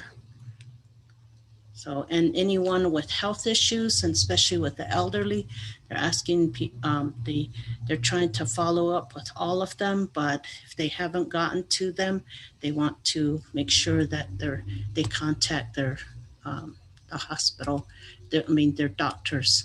So that'd be my report on the vaccine on Navajo Nation.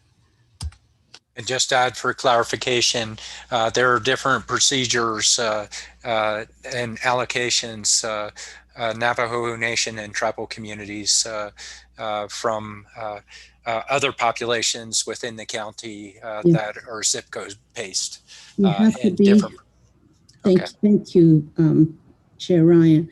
You have to be an enrolled member and live on Navajo Nation.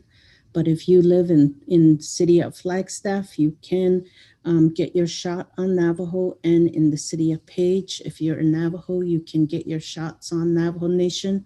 And they're going through the Indian Health Services, and that's how they're getting their vaccines, whereas the county comes through the state to the counties. So Navajo Nation, every hospital on Navajo Nation is delivering shots right now. So that's how they have it set up. All right, thank you, Mr. All right, Chair. thank you, Vice Chair Fowler, Lena. And then we have Supervisor Begay.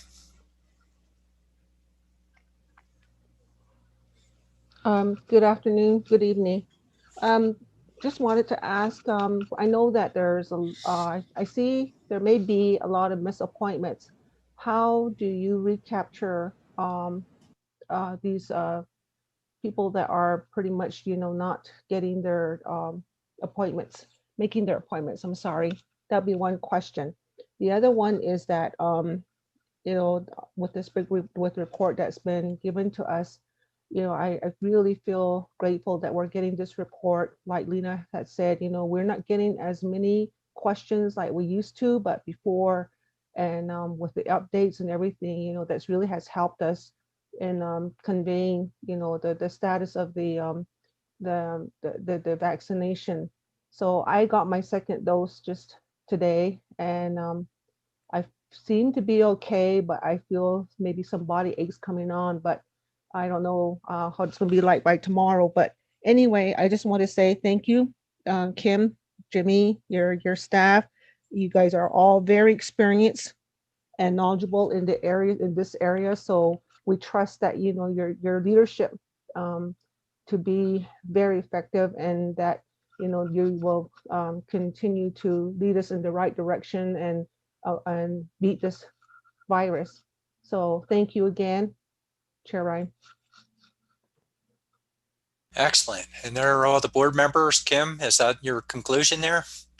That is, I would just add that unless the board has any additional direction, certainly when we come before you again, we can provide any updates regarding the financial picture. I just wanted to point out that I sent out to you at the end of last week a revised kind of snapshot of the budget situation and the expenses and revenue side of this entire response, and hope that has been useful. And certainly would welcome any other feedback, not necessarily tonight, but that you may have that you want to hear about as we go forward. So thank you again, appreciate everything. And again, make sure you're pushing out your constituents so we can fill those senior appointments.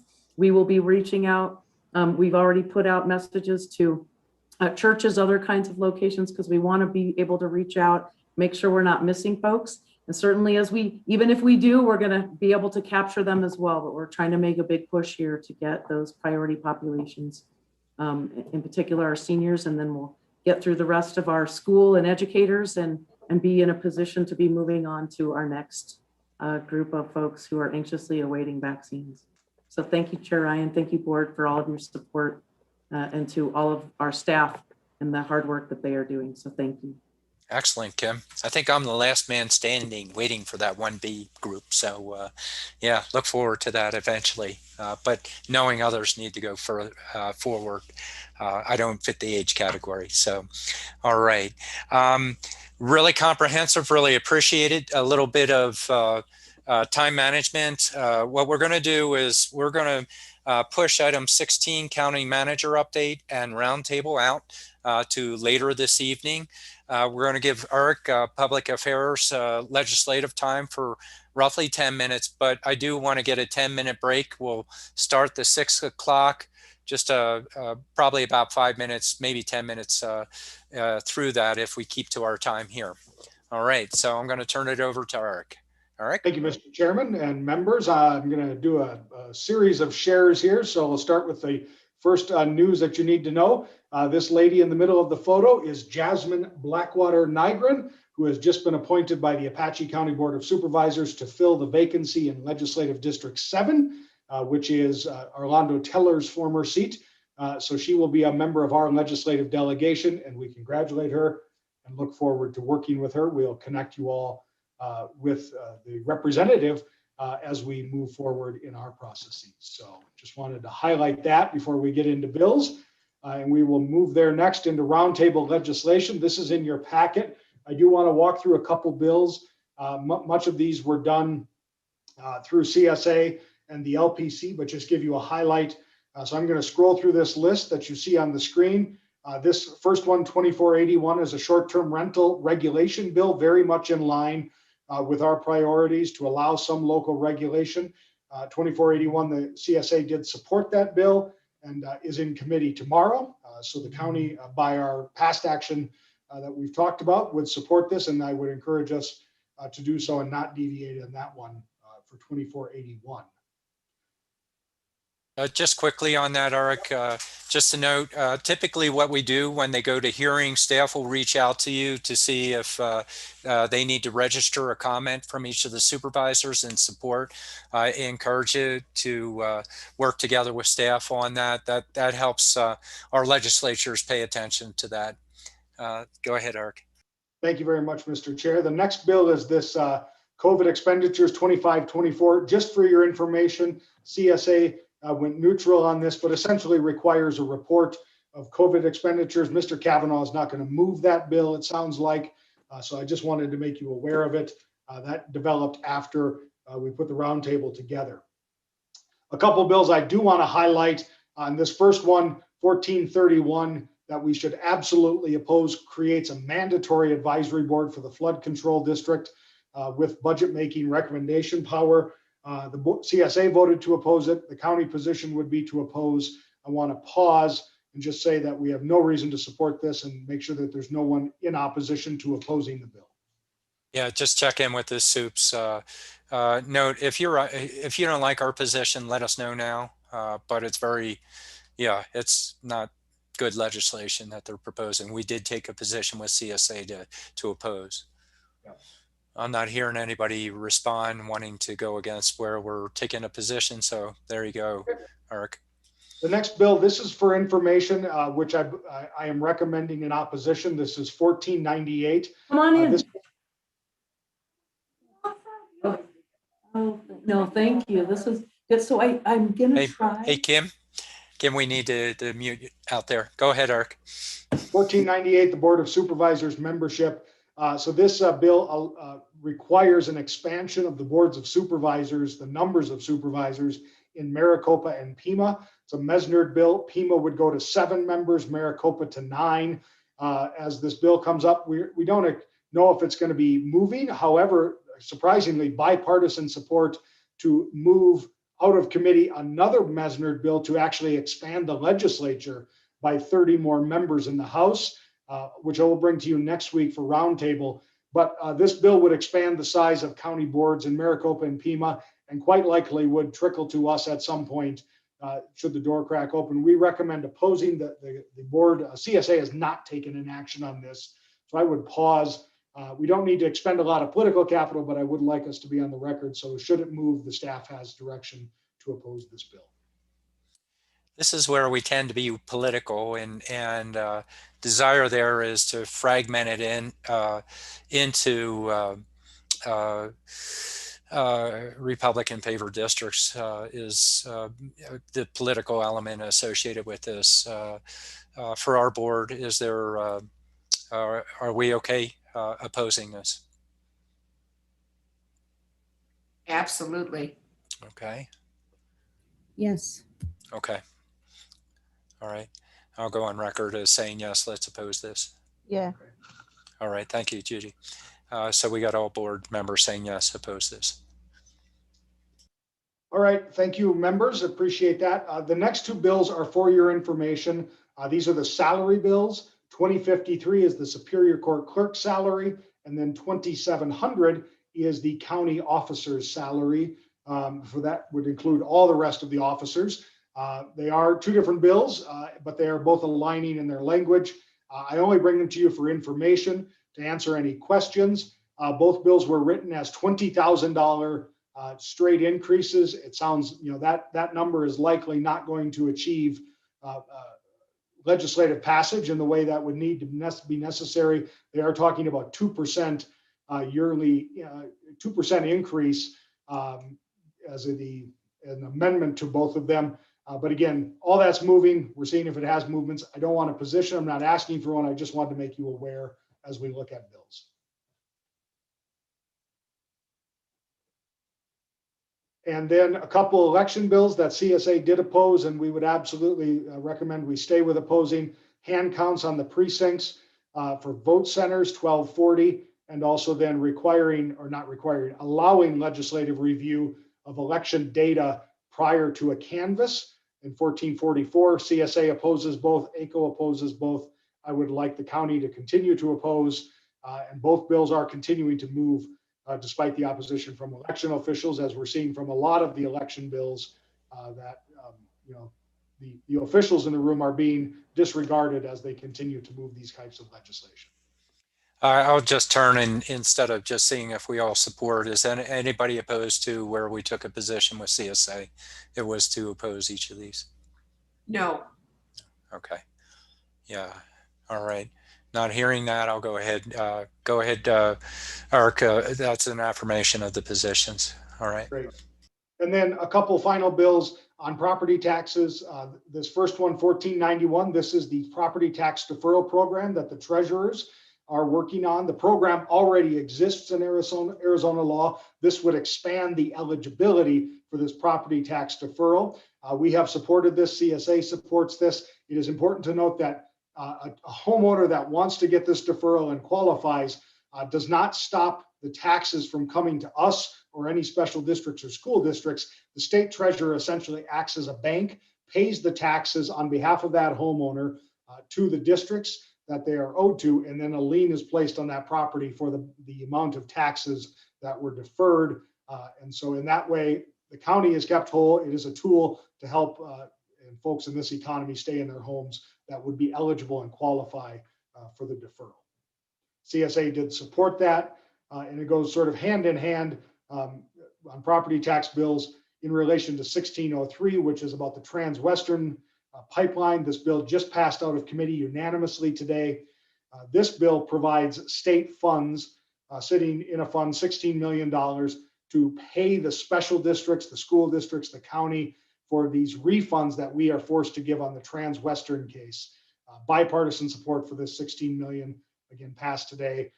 And so CSA, ACO have supported both of these bills, and I would just encourage us to continue our position of support. I wanted to provide them as information so you are aware of their actions. Yeah, and that one, Trans-Western, we had there were legal elements with solutions sought at legislative level after that, very consistent with where we've been.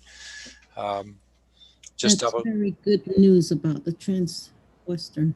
Yes, yeah, it sure is. So, and I'll go for silence. If there's anybody opposed to our position, state something now. Not hearing anything, I'll just go ahead and use that as an affirmation for you, Ark. There you go. Thank you. My last item, and then I'll be done, and the rest is in the packet. It's all informational. Just so you know, with the departure of Supervisor Archuleta, I did provide the boards and commissions we just went over. We will need to reassess this when the new supervisor joins the board, but I wanted to make sure that Supervisor Begay, you were queued in on MetroPlan and NACOG as the alternate in that vacancy, and Supervisor Horstman for the NAPTA/Mountain Lion board. So I just wanted to make sure the board was aware while we have the vacancy. Yeah, and on that, I just want to suggest let's wait until we get the other supervisor on to see where we are, because we all want to make sure we try and share in these committees on what's happening as far as filling the positions. But we need to double check if you are the alternate and we do have meetings while we're filling this position, we would need you to make sure that you are attending those meetings for us until we can fill it. All right. With that, that concludes legislative, and we can always follow up. We did that quickly. If there are any hesitations, questions, please reach out, and we want to make sure everybody's informed of everything we just did. What I'm going to suggest is we need a 10-minute break. We just went from 4 o'clock. We're going to have a prolonged meeting. Typically, we want to try and start time certain for this. We went a little over. So let's come back. Let's try and get back at 6:10 here on that. All right. Thank you, everybody.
Okay, let me check in with you, Eric. How are we doing here? Mr. Chair, we still have all 4 board members present. Oh, we do. Fantastic. All right. Let me just get myself organized for a half a second. There we go. Okay. So I want to welcome everybody we are now at the 6 p.m. Portion of our meeting.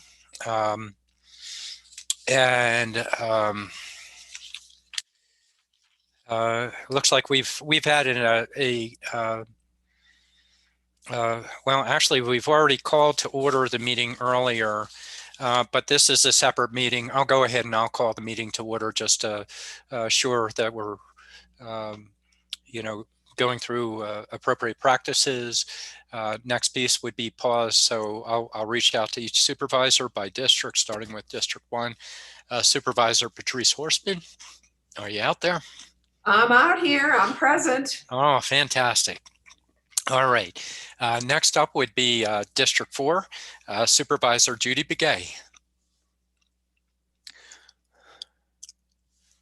I see a mute signal. I see you're trying to talk.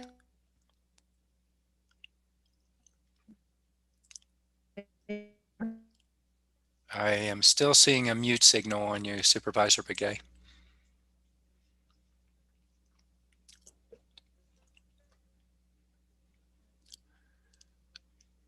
Okay, we'll pause for a minute. Supervisor Begay, I'm showing mute on you. I'll go to Supervisor Fowler. Supervisor Fowler? I'm here. Thank you. Ah, fantastic. All right. Thank you, Lena. Let me try Supervisor Begay again. See if we can clarify some of the communication here. Are you out there, Supervisor Begay? What do you see, Eric? You dropped off. Yeah, and we knew there might be bandwidth occurring here. What we need to do is assure that we keep a quorum of the board. Hello. Oh, there we go. Hello. Yes, Supervisor Hi, Judy Begay. Okay. Excellent. That's a nice clear signal also. Thank you. So next item of the agenda, we have a call to the public. The call to the public is a courtesy we provide for the public to be able to comment on items that are not on our agenda. Is there anybody out there that would like to take advantage of this opportunity? If there's an item that you want to speak to, we'll provide that opportunity when that item comes up. Is there anybody out there, Eric? Actually, please describe the process since we might have a different audience here. Certainly. Thank you, Mr. Chairman and members. For those members of the public that wish to address call to the public on an item not on the agenda, look down at the bottom of your screen on Zoom and press that little raise hand function. That'll put your hand up and let us know that you want to talk about an item, again, not on the agenda for tonight. Mr. Chair, I don't see any hands at this time. Okay, fantastic. Let me check in with Lindsay just real quick. Lindsay, anybody out there?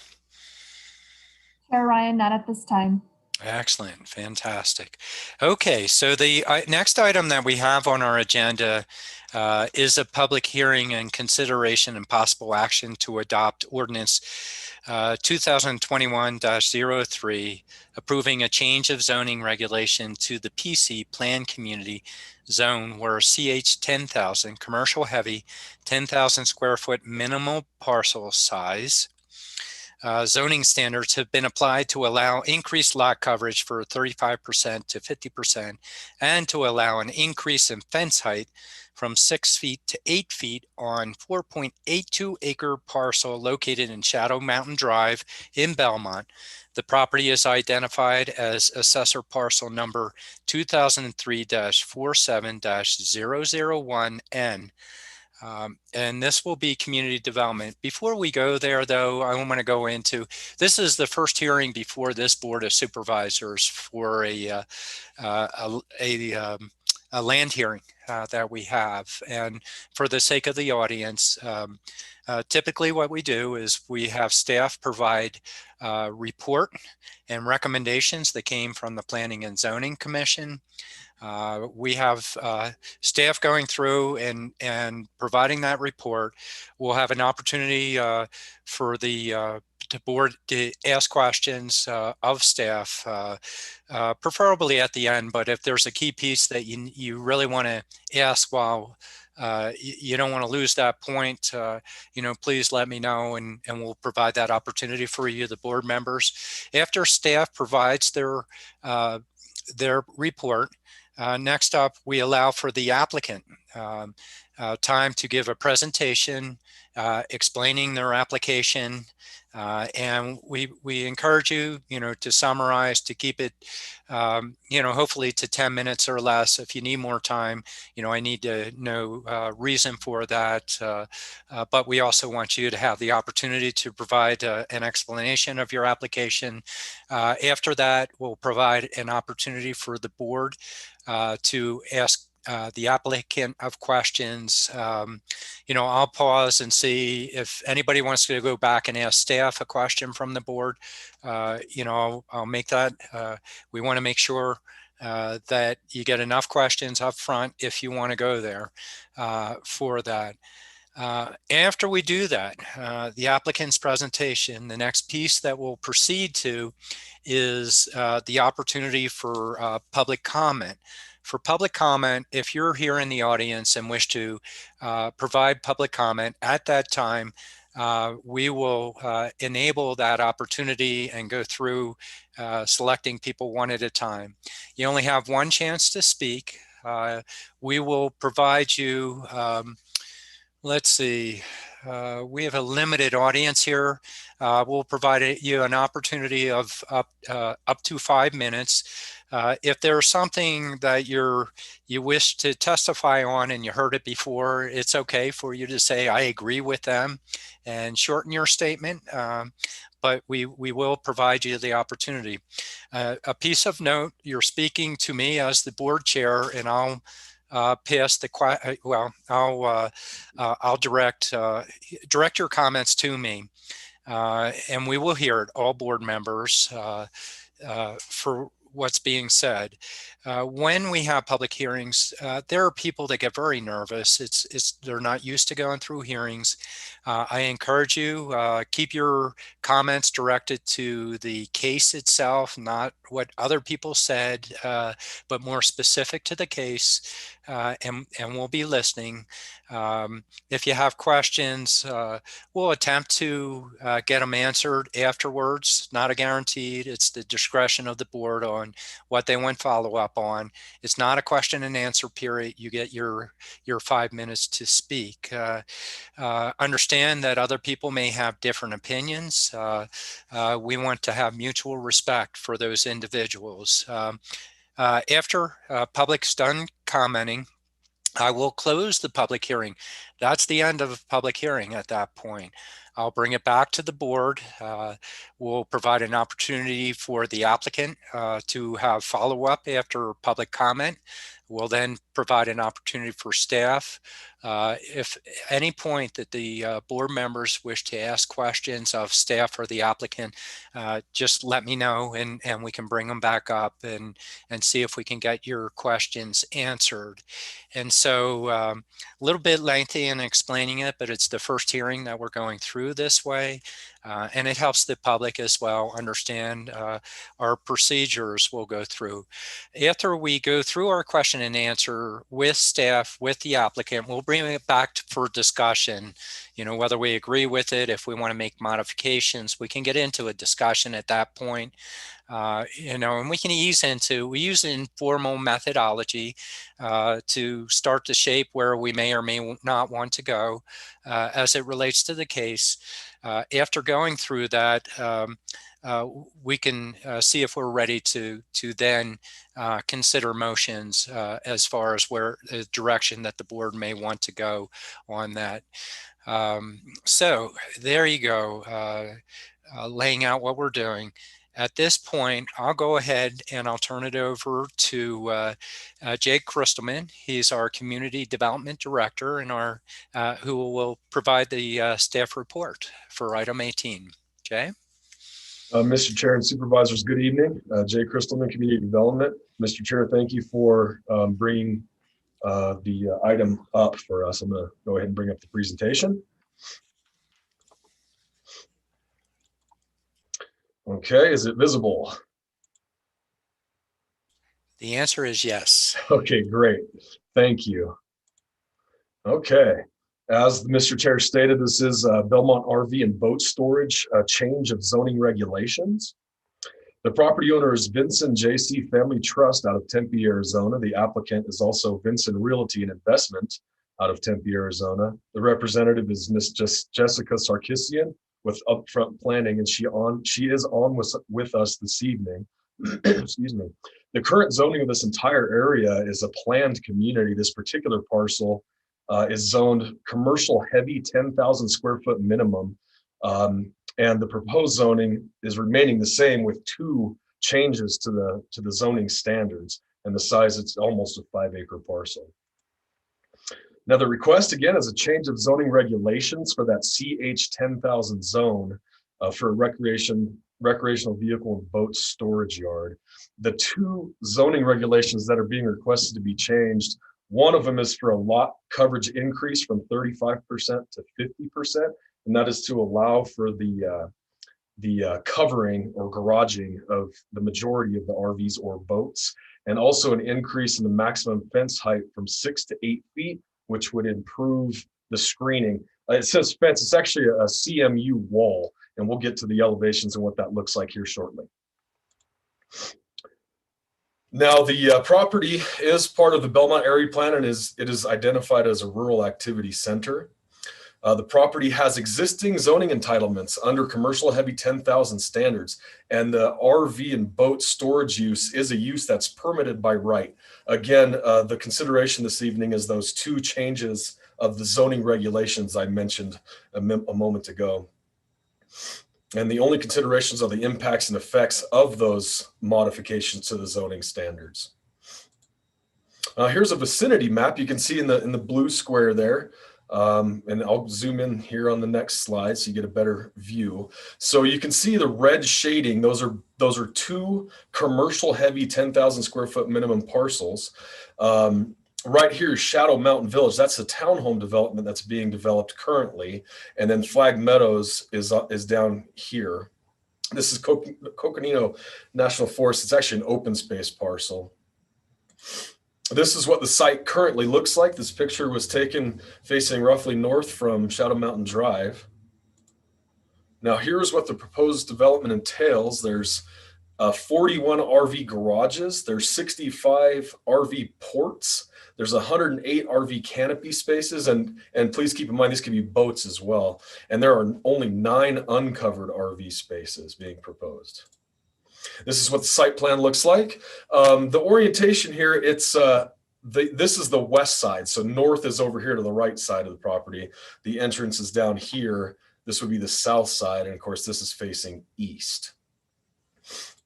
Here is the proposed landscape plan. So because this is a commercial heavy parcel that abuts a residential parcel, there's a requirement for a 10-foot landscape buffer. There's actually a 20-foot buffer, but there's 10 feet of that that's landscaped between the proposed use here and the townhome development in Shadow Mountain Village.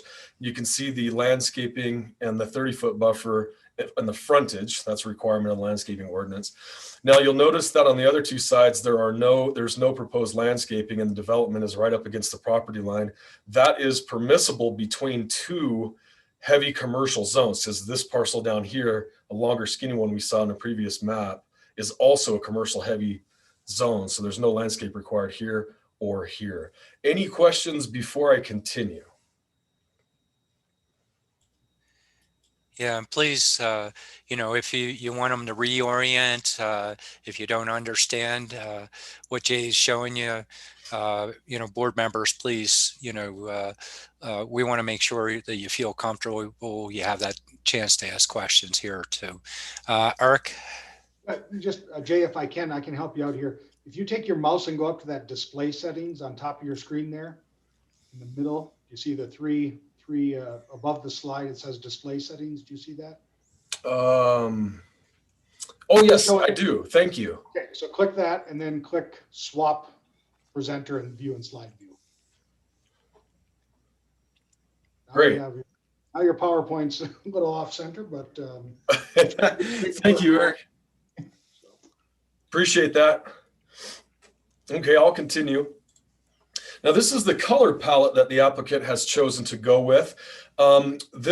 This proposal at the commission level also required a design review overlay, or a DRO, as part of the Belmont area plan. So that's not something that the board considers. The commission considers the design review overlay, and they did approve the color palette and the design for this project. Now I'll get into some of the elevations. Yeah, before you go on, Jay, just a note, with planning and zoning approving it, it is in an area, unless it's appealed, it is not an area that we would be weighing in associated with it. Go ahead, Jay. Thank you, Mr. Chair. Appreciate the clarification. So this is what the front or south, this is what that elevation would look like. You can see the 8-foot wall here. Now the buildings, this is one of the garages. This is 20 feet tall. It's much lower than the 35-foot maximum that they have in that they could build to in the commercial heavy zone. You can see how the color palette is applied. This is what the east elevation would look like. So this is the elevation that's against the, or the piece of the property that's against the other commercial heavy zone. This is what the west elevation would look like. This is the side of the project that abuts the townhome development. You can see the difference. This is the canopy versus the back of the other garage, like this one looked like. In this case, it's excluding the landscaping though, but it's showing the profile. That's correct, Mr. Chair. Thank you. Thank you. Thanks. And this is what the north elevation would look like against that open space property. Here's what the interior elevations would look like. You can see the garage. This is what the office building looks like. This is the artist's rendering of what the south side of, or the entrance rather, would look like. And this shows nicely what the landscape is expected to look like once it's grown. Now, the findings for a zone change that the change is consistent with the goals, objectives, and policies of the comprehensive plan and the zoning ordinance. And the comprehensive plan supports economic development projects, and the requested increase in lot coverage increases the viability of the permitted use. So the amount of RVs being stored is not part of the request, just because that intensity is allowed by right. It's the lot coverage to expand the RV ports and the canopy so that the majority of the RVs can be covered. The change will not be detrimental to the public health, safety, comfort, convenience, and welfare. The request does not provide for an increase of the intensity, like I mentioned shortly ago, of the use, and would provide additional screening. And the change will not adversely affect the established character of the surrounding neighborhood, nor be detrimental to adjacent properties. And the Planning and Zoning Commission did determine that this is a well-designed development, and the requested modifications would not adversely affect the character of the neighborhood or be detrimental to the adjacent properties. And the Planning and Zoning Commission does recommend unanimous approval to the Board of Supervisors to approve zone change 20-013 with the recommended condition. And with that, I'm happy to take any questions.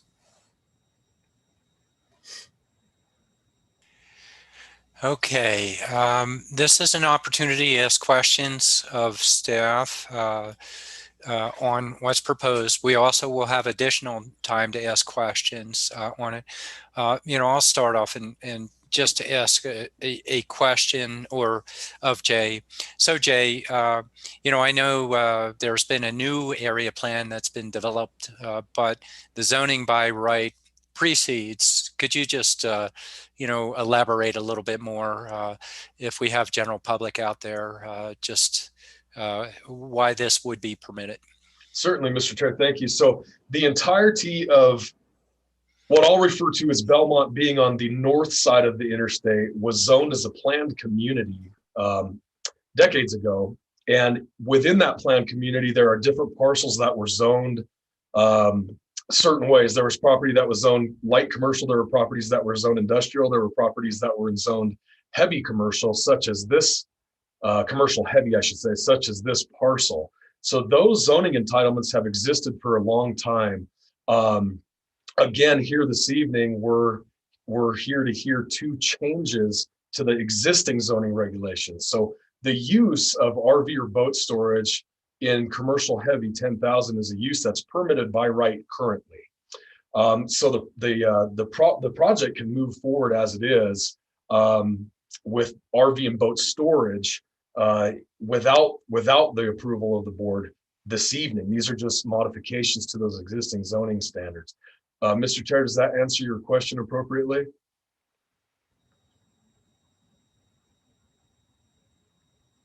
Mr. Chair, I think you're muted. I sure am guilty for the first time today. So then with that, again, the discussion at the planning and zoning level was related to the modifications that were sought. And can you just generalize the discussion associated with that? Yes, Mr. Chair. So the commission, as you are hearing tonight, the commission also just heard the findings. We're able to make the findings for the two change of zoning standards or regulations. And those are both, the first one is to increase the 35% allowable lot coverage that is currently entitled to 50% lot coverage. And that is so that the vast majority of the RVs and or boats would be covered in some manner. And the other change of zoning regulation that the commission heard and recommended approval for was an increase in the fence height or the CMU wall is what it is, from 6 feet, which is what the current standard is in CH 10,000 zoning, to 8 feet. And the intent there was to increase the screening from the surrounding property owners. So those are the two items that are on consideration for this evening. And the commission also heard the design review overlay, which was regards to the aesthetics of the property. But just a summary of the discussion of why were they making the recommendation of these additional requests here? Yep, Mr. Chair, the commission had discussed and thought that these two recommending approval of these two change of zoning conditions increase the screening for the RV. So it actually would be a benefit to the community with increased screening instead of just looking at the rooftops of all of the RVs. Many of them are in a garage or in a port of some kind. Okay. So they were able to make the findings based on it being a benefit. Okay. And that's where I was going, if just getting the summary of that. Thank you, Jay. Other board members, questions? If I may, I have one, clarification, if you wouldn't mind, Jay. I did read the letters from and there weren't many, but there were a few from the folks who lived or were going to build in the neighborhood. And there was a question concerning lighting. Could you please explain that? Obviously, we need to be concerned about our dark skies, and tell us what that has to do with this plan.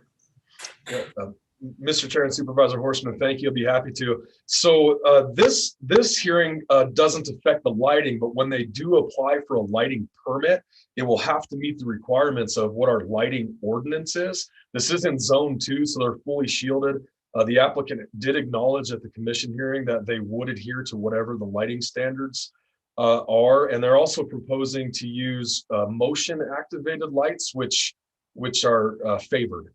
I hope that answers your question. It does. Thank you. Thank you. All right. Other questions of the board? Okay, not seeing any at this point, and we'll bring it back as noted before. This is an opportunity for the applicant or the applicant's representative to provide your case before the board. And I believe we have Jessica Sarkeesian out there. That is the applicant. Are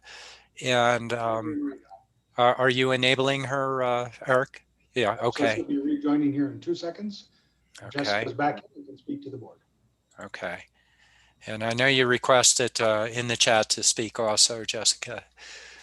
If you have others that you wish to speak, please let me know and we can make sure they're enabled as well. Okay. Thank you, Chairman. I had nothing really further to add. I feel Jay did a great presentation and clarified exactly what the two modifications are for the zoning on the site. And if you guys have any further questions, I feel free to answer them, but Jay just did a really comprehensive job and great. Thank you.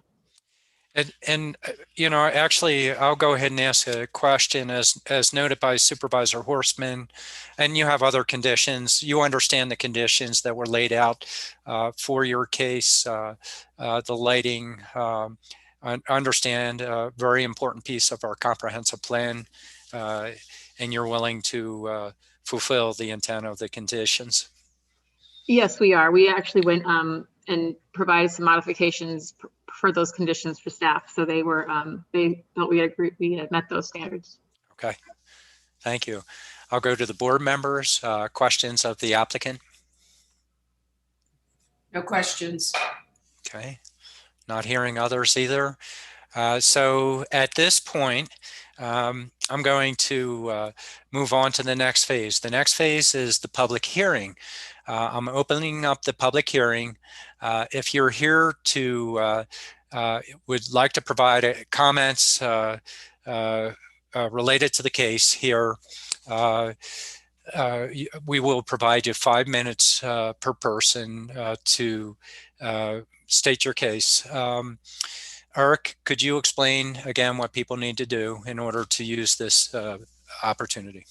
Absolutely. Thank you, Mr. Chairman and members. Public folks, if you want to address this item for public hearing, again, this item number 18, please just raise your hand. It's down at the bottom of your screen, a little blue raise your hand, and that will let us know that you wish to address the board tonight. And when you do, wait for the chairman to call on you to start. It'll just be your microphone. You don't have to worry about your camera.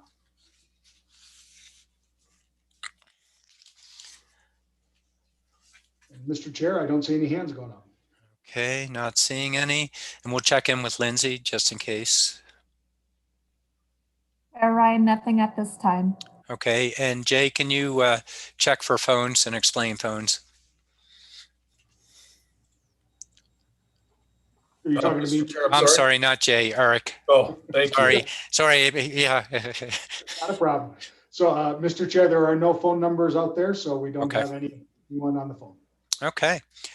With that, I'll go ahead, seeing that there's no one wishing to take advantage of the public comment period. I'll go ahead and close the hearing and bring it back to the board. Actually, the next piece would be if the applicant wishes to add any additional comments. Thank you, Chairman. No, I do not. Okay. And then I'll go to, I'll bring it back for the sake of the board. You know, I don't think there's much that Jay needs to bring back. You heard the explanation from Jay, but this is a chance for the sake of the board to ask any other questions associated with the case here, either Jay or the applicant.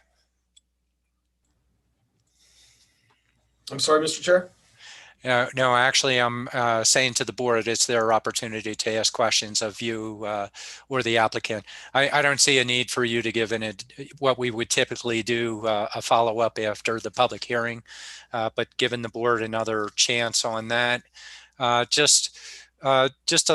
We'll swing into a discussion. Just get used to our procedure a little bit with this. Seeing no one not wanting to ask questions right now, if Jay or the applicant, stay out there just in case something bubbles up. But we'll go to the board, and I'll go ahead and start a discussion just quickly on this. And this is my district. We just got done doing an area plan. I did see the comments and testimony during the planning and zoning piece of this. And actually it was from members that were on the area plan process. And what we had happen is, you know, why I asked questions of Jay were related to this is zoning by rights. They have a right to do this. Historically, this is where, for the sake of the general public, the zoning ordinance is in effect, and we make sure that we're consistent with law. And I see that the application and the intended use is there for that. The desire of the area plan to have an activity center is a guidance document, and it's a great idea for future land holders in the area if they can start moving in that direction. But zoning trumps area plans. And so I think that was explained a few times to the members that participated from the community. I'll swing back to just looking at the design. I want to compliment the applicant of really reaching out, working with staff, trying to accommodate the aesthetics and the appearance associated with the use that you're bringing in here. I see the reasoning that the Planning and Zoning Commission used, that it showed a benefit by using that additional coverage. Actually, not only does it provide shelter for your users, but it also provides more of an aesthetic opportunity for the community, a roof rather than a bunch of different vehicles sticking up over the fence.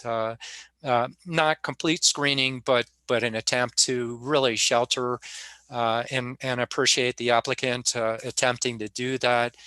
The other piece, the request for the extension of the wall to take it from 6 feet, which is usually our standard, to take it to 8 feet, has the same intent. So I can easily make the findings that it is consistent with our comprehensive plan, our zoning ordinances. It does not affect public health and safety and convenience. They have measures that are built in, you know, access components that will be worked through with staff. So I can make all the findings associated with this case. I'll swing back to other board members if you, you know, if you comments related to this. If I may. Please, Supervisor Horstman. And just for time, I won't go through the three components on this. And you went through them, and I would agree with you. I think that all of the three criteria are met for the change of the zoning regulations. And I have no problem or any further questions with regards to this request. All right.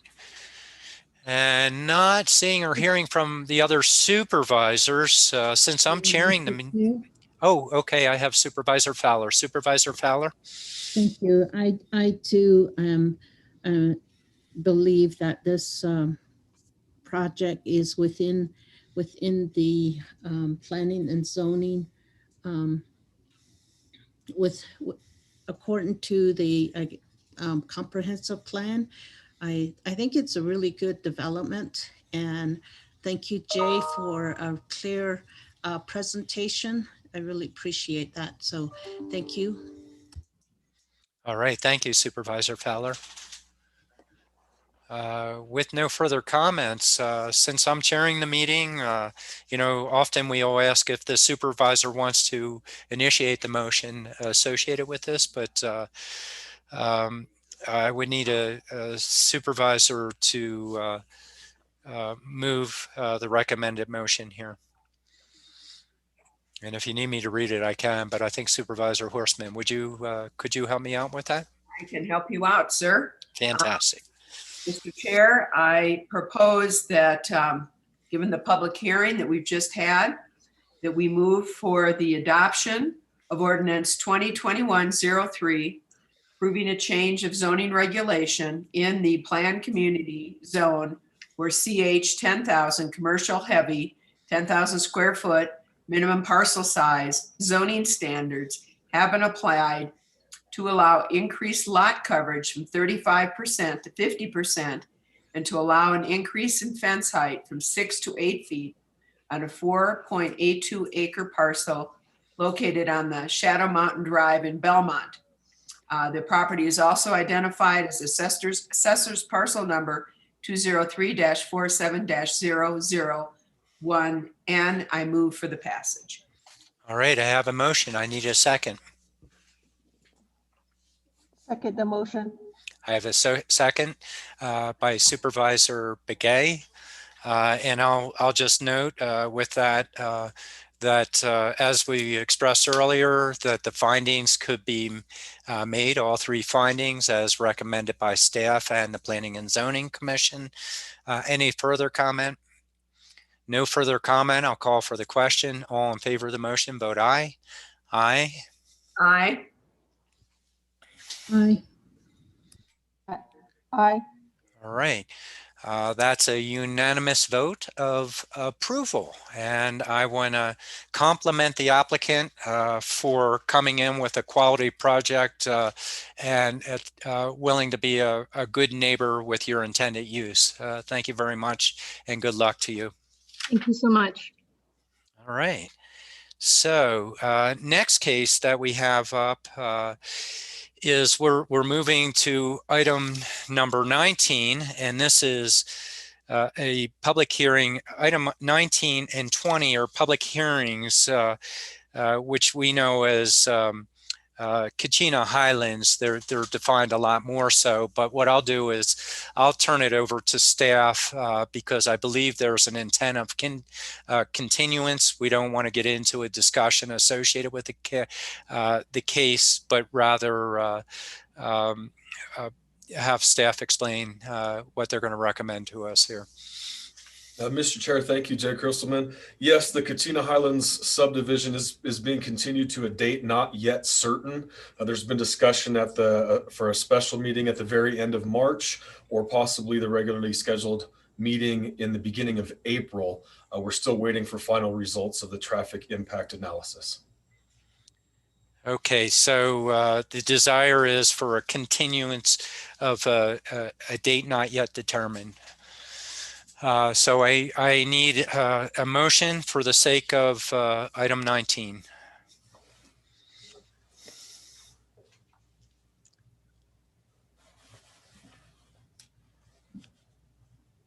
Supervisor Horstman, can you help me out there? You can. Given the recommendation of our staff, I would make a recommendation that this matter be continued. All right. I have a motion. I need a second. Second. Okay, I have a second. All in favor of the motion, vote aye. Aye. Aye. Aye. Okay, Jay, we're going to item 20. I believe that's the same recommendation, but could you lay it out again so that it's laid out for the sake of, I'll ask Supervisor Horstman to help me out with the motion here. Jay, could you explain that again just for the sake of the record? Yes, Mr. Chair. So item 20 is associated with Coconino Highlands as well. It's the approval of the plat. It is also being continued in conjunction with the previous item to a date not yet certain. Okay, Supervisor Horstman. Yes, at this point, given the recommendation from our staff, I would make a motion to continue this forward to a date yet to be determined. All right, I have a motion. I need a second. Second. I have a second by Vice Chair Fowler. All in favor of the motion, vote aye. Aye. Aye. All right. And then for the sake of, if there's any of the general public that's listening in case, related to this case, through our community development or clerk's office, once we know a date is established, there are the offices that you can find out information of when it is provided. And so you heard that it may be late March or early April at this point for this case to come back before the Board of Supervisors. All right, next, that was item 19, item 20. And next up, we have item 21. It's a discussion with the board on for legal counsel regarding the county's license agreement with North Pole Experience pursuant to ARS 38-41.03A3 and A4. The board may enter into executive session. I'll turn to Rose Winkler, excuse me, our county attorney. Is it your advice that we go into executive session? Yes, Chair Ryan, that is my recommendation. Okay, I need a motion to do so. I move that we go into executive session. I have a motion by Vice Chair Fowler. I need a second. Second. I have a second by Supervisor Begay. All in favor of the motion, vote aye. Aye. Okay, so what we need to do for the sake of the board is we need to step out of, we have to turn off this meeting so it isn't open to the public. We need to move over into our team's meeting associated with this. Okay, and then we will come back after this. We do have a couple items that we still have to go through. County manager's report, board roundtable. So we will come back out of executive session and open the meeting back up. Did I miss anything else out there of explanation there, Eric or Lindsay? Nope, just members of the public, you can stay right here in this meeting. When the board returns, we'll be at this meeting. Excellent, thank you.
Hello?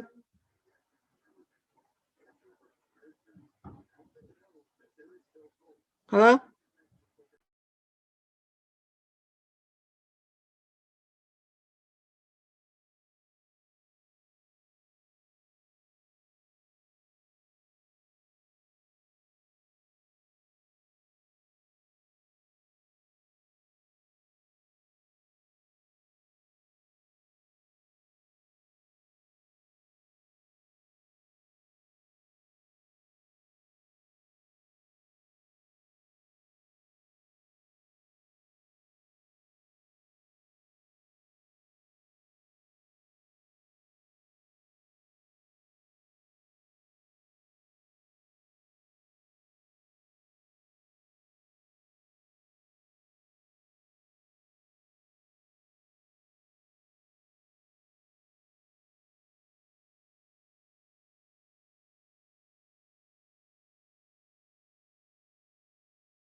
Supervisor Begay, the members are in the Teams meeting for executive session.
Matt, what do we have left here?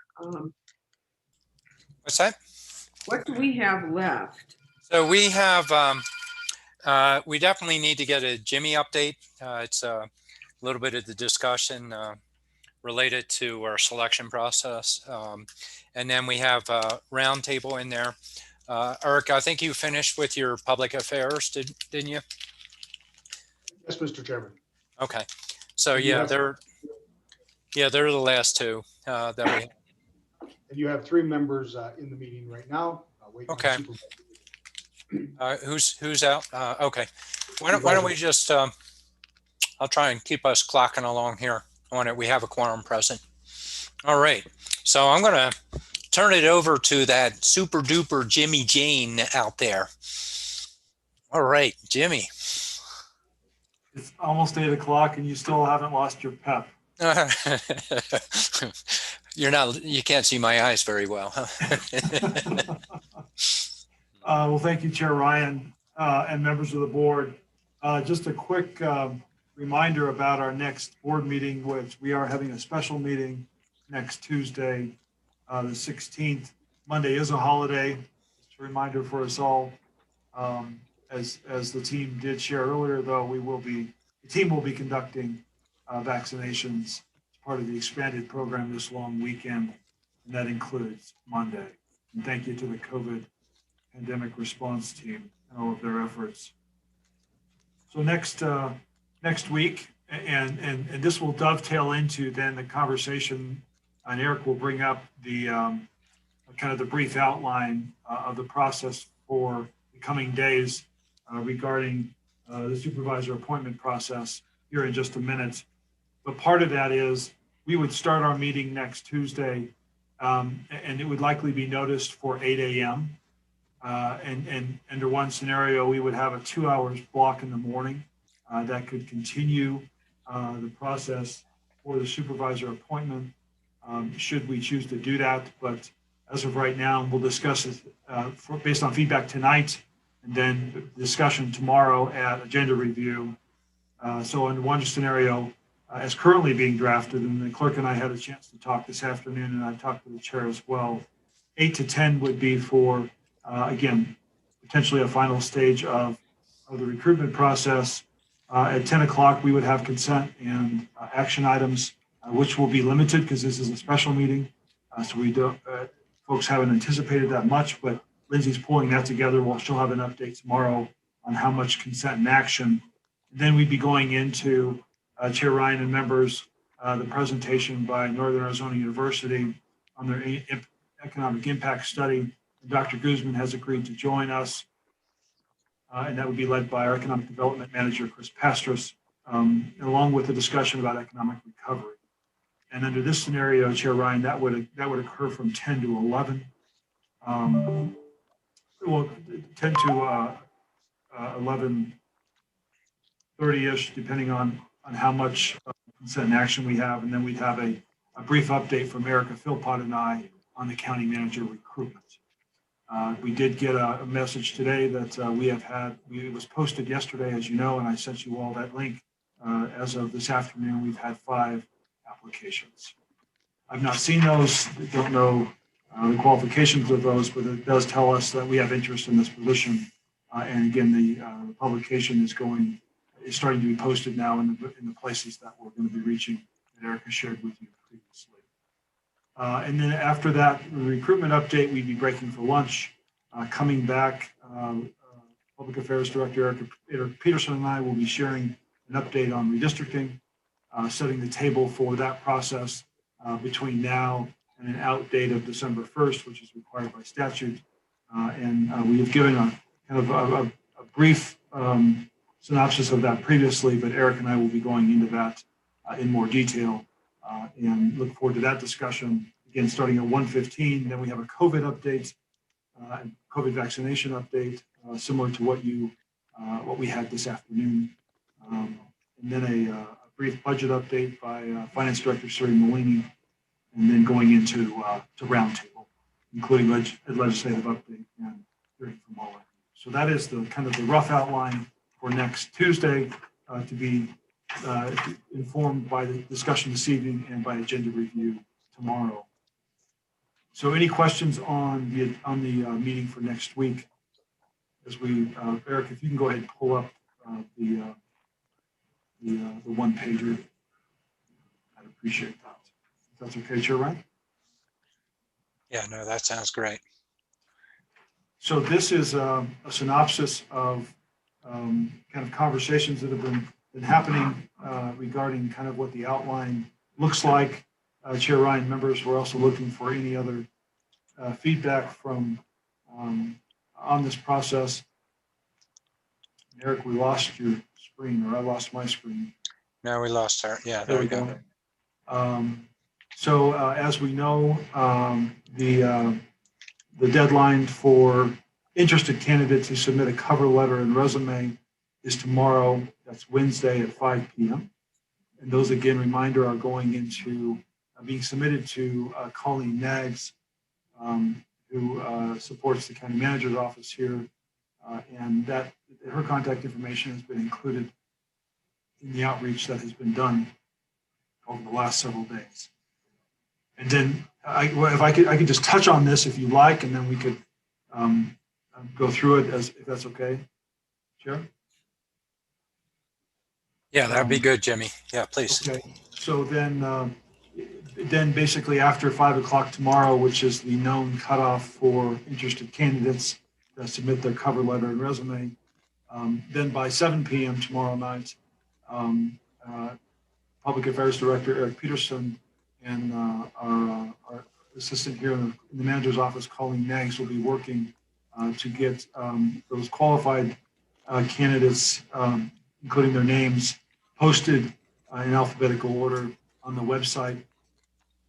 It would include also names of those that do not meet the minimum qualifications, as we know, of being a resident of Supervisor District 2 and being a registered Democrat, which is the same party as the outgoing supervisor. And then moving into Thursday, we have the option and this is 24 hours later, because by law we do have to provide, and Rose, thank you for your consistent advice and counsel through this process. We do need to provide candidates 24-hour notice that the board may potentially be meeting to screen applications, and that could include an executive session. And by law, once the board would go into executive session, we have to provide those that would be considered 24 hours notice. So that is hence the 6 o'clock Thursday for the option of doing that. And I'll preface this also, Chair Ryan and members, that Clerk Daly has been working closely with Deputy County Attorney Winkler on preparing agendas for both Thursday and Friday based on this outline. So those are being prepared and are going to be prepared to post. As you know, we would have to post Thursdays tomorrow with 24 hours notice for a special meeting. And then Friday, depending on if Thursday night were to occur for the initial screening by the Board of Supervisors of qualified applicants.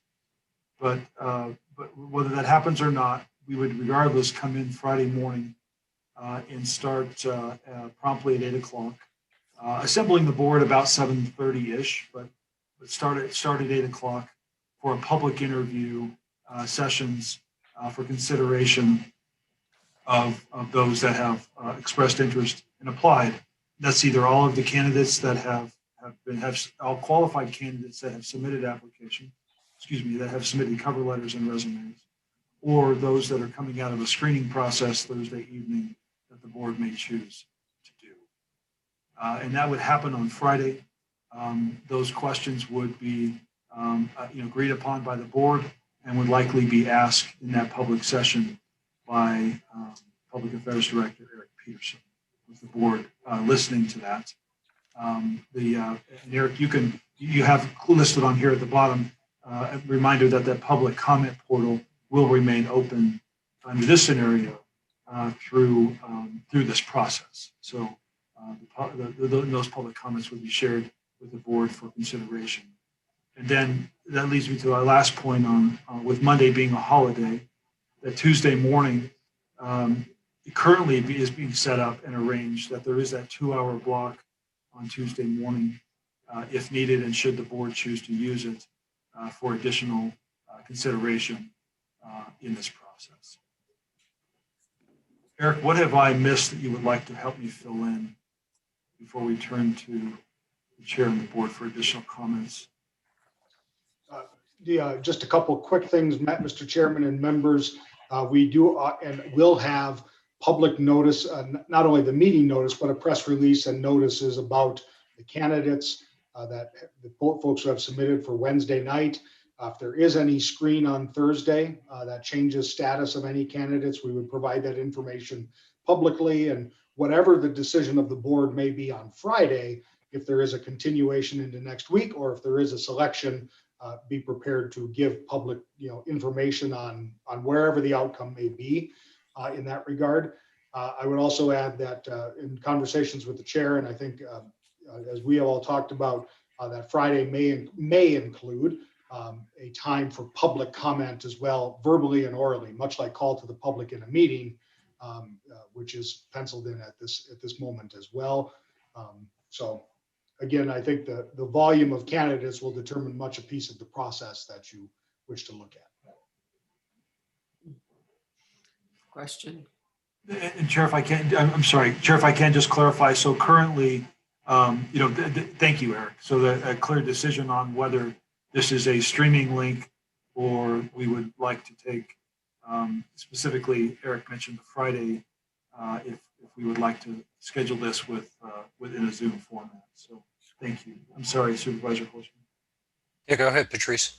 Yeah, just a question or a comment. On Wednesday, when you do post it on the website, I'm assuming you'll send an email out to the Board of Supervisors, also providing the same information via email format to us? Absolutely. Yes. Thanks. Otherwise, thank you. I think this is a very good, open, transparent process, as we've discussed. So thank you very much for your time on putting this together. I think it looks very good. Check in with Lena. And just to note, Supervisor Begay wasn't feeling well, so she did not return to the meeting. So for the sake of staff, if you can reach out to her to bring her up to speed on this would be very important on it. And just note that for the sake of fairness in the process, we want to develop our questions, but do not want them as a part of the public forum. So we're not in any discussions associated with questions right now, so that we can have fair interviews for everybody. Lena, questions or comments? I think that the way that you have outlined the moving forward for this position is really very good. And it looks like we're going to be able to do everything out in public, and the communities will be very happy. And I don't know if, I guess we'll know tomorrow the number of applications coming in. I know we're all promoting and trying to get the word out on this position. So just want to thank everyone working on this, Mr. Chair, and it's a really good process. Thank you. And if I may, just for clarification, obviously, since it's ultimately the board's decision, which will always take place in open public meeting, and because the interviews will be an open public meeting, and there will be a comment call to the public comment section, as well as the website comment section, there'll be a lot of opportunity for the public input. But there is going to be in the agendas asterisks for executive session for deliberation, which is pretty standard procedure when you're making these types of personnel, or in this case, a Board of Supervisor position. So just to make sure that that's included as well. Yeah, actually, I'm glad you're clarifying it for the sake of everybody understanding the process. So a couple pieces that, for our sake, we have unknowns because we don't know how many candidates. A piece of our discussion was we might be able to handle up to 6 candidates for a reasonable day on Friday. And if we get numbers that exceed that, the paper screening starts to make a lot of sense of, at least do a litmus of, do we narrow it? Do we have a potential of doing that? And or we may opt not to. If we decide we're going to go beyond that or have numbers beyond 6, that creates the potential of the additional day associated with it. So we have unknowns that we need to build into it, and we won't know until we get the applications in with that. All right. Any other questions or comments on this? Chair Ryan, if I could. Please, Jimmy. Just a clarification on Friday. That actually, I'll speak for both days, but Thursday and Friday, a streaming, again, the public comment portal opened the end of last week. It will remain open through this process. So the public is submitting, and Eric could give an idea of the volume of that to give to the board to help inform your conversations and your decisions. But just a clarification on a streaming format for Thursday and Friday versus a Zoom format that would allow for public comment specifically on Friday afternoon. So we're just looking for some additional direction from the board before the clerk were to post these 2 meetings. Oh gosh, yeah. Explain that again. I'll hear Arco on this version of, what are the pros and cons? What are we dealing with here, Arc? Absolutely. Thank you, Mr. Chairman. Thanks, Jimmy, but I'm going to Arc on this one here. And I'm lost too. I have no idea what you're talking about. No problem, Mr. Chairman. Members, make it easy for you. So we stream our meetings. Our meetings are held on Zoom like you have right now, and the public is welcome into the Zoom meeting. They can, raise their hand when we have call to the public and public comment. It's just like being in the room. We also stream the meetings to the YouTube channel, which is all we are required to do in the virtual sense right now, is to allow the public to view the meeting. And so the question is, do you want the open meeting like we are existing in right now with a public comment period where people could address the board, much like they would in the meeting room coming to the podium during a public hearing and such? Or do you want the meeting just put on the YouTube link for streaming for the public to view in that regard? What I would suggest, sure, dialogue, let's see where everybody is with it, is that we do the streaming piece for the interviews with the candidates. We're not going to get into format would be that we're not going to create additional questions. The board, we're setting up an opportunity for Eric to ask the questions on behalf of the board, so they're consistent with the candidates. So the board won't get into a question because we will have the questions already developed that came from the board. The public can observe what's going on just as the board is observing. We don't need the Zoom interaction with the public in a dynamic sense for that piece. For opening it up for public comment, let's say for an hour, where we set a certain time based on the volume that we have of people, I would suggest maybe we set up a Zoom setting so that can transpire. And I'm looking at you, Eric. Would that be a viable format to go ahead and do it this way? Does it make more sense to do that? Yeah, Mr. Chairman, that is absolutely fine. It's a matter of what we publish to the public for their involvement and at what times they're welcome. So we can absolutely do that if that's the way the board wishes to go.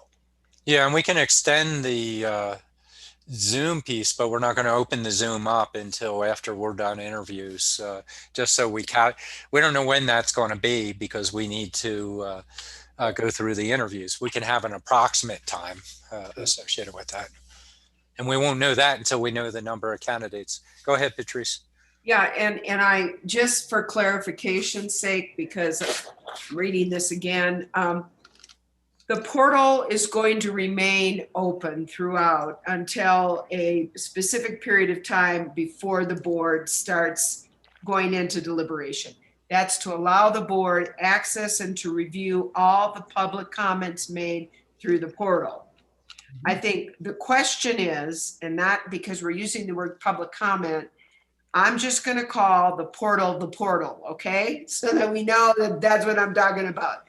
So the portal will remain open and we will have access to all the comments made from that portal. The question is, I think, is, and what we had at various times discussed options is, do we want to, after the interviews are done, open it up for 1 hour of public comment before we go into executive session for deliberation? If in fact we open it up after the interviews, and of course the portal is still going on, so people can still use that, this would allow a public comment during the board meeting, probably through Zoom for 1 hour. Okay, is that right? Just to make it clear? Yep. Okay. Yes. So for that period of time, if we're going to allow public comment at the meeting, we're going to need to open up the Zoom, much like we do for any other board meeting. Okay? I mean, right? Okay. Yes. I think, Madam Chair, Mr. Chair, Madam Supervisor, that is the question, is we want to be sure you want the public comment period so we can just get the right technology noticed and implemented so we can make that happen. And you know, we'll touch on it. You know, I would say yes, but we're going to limit the time. And if we have a huge volume, we're going to limit the time specific for each individual.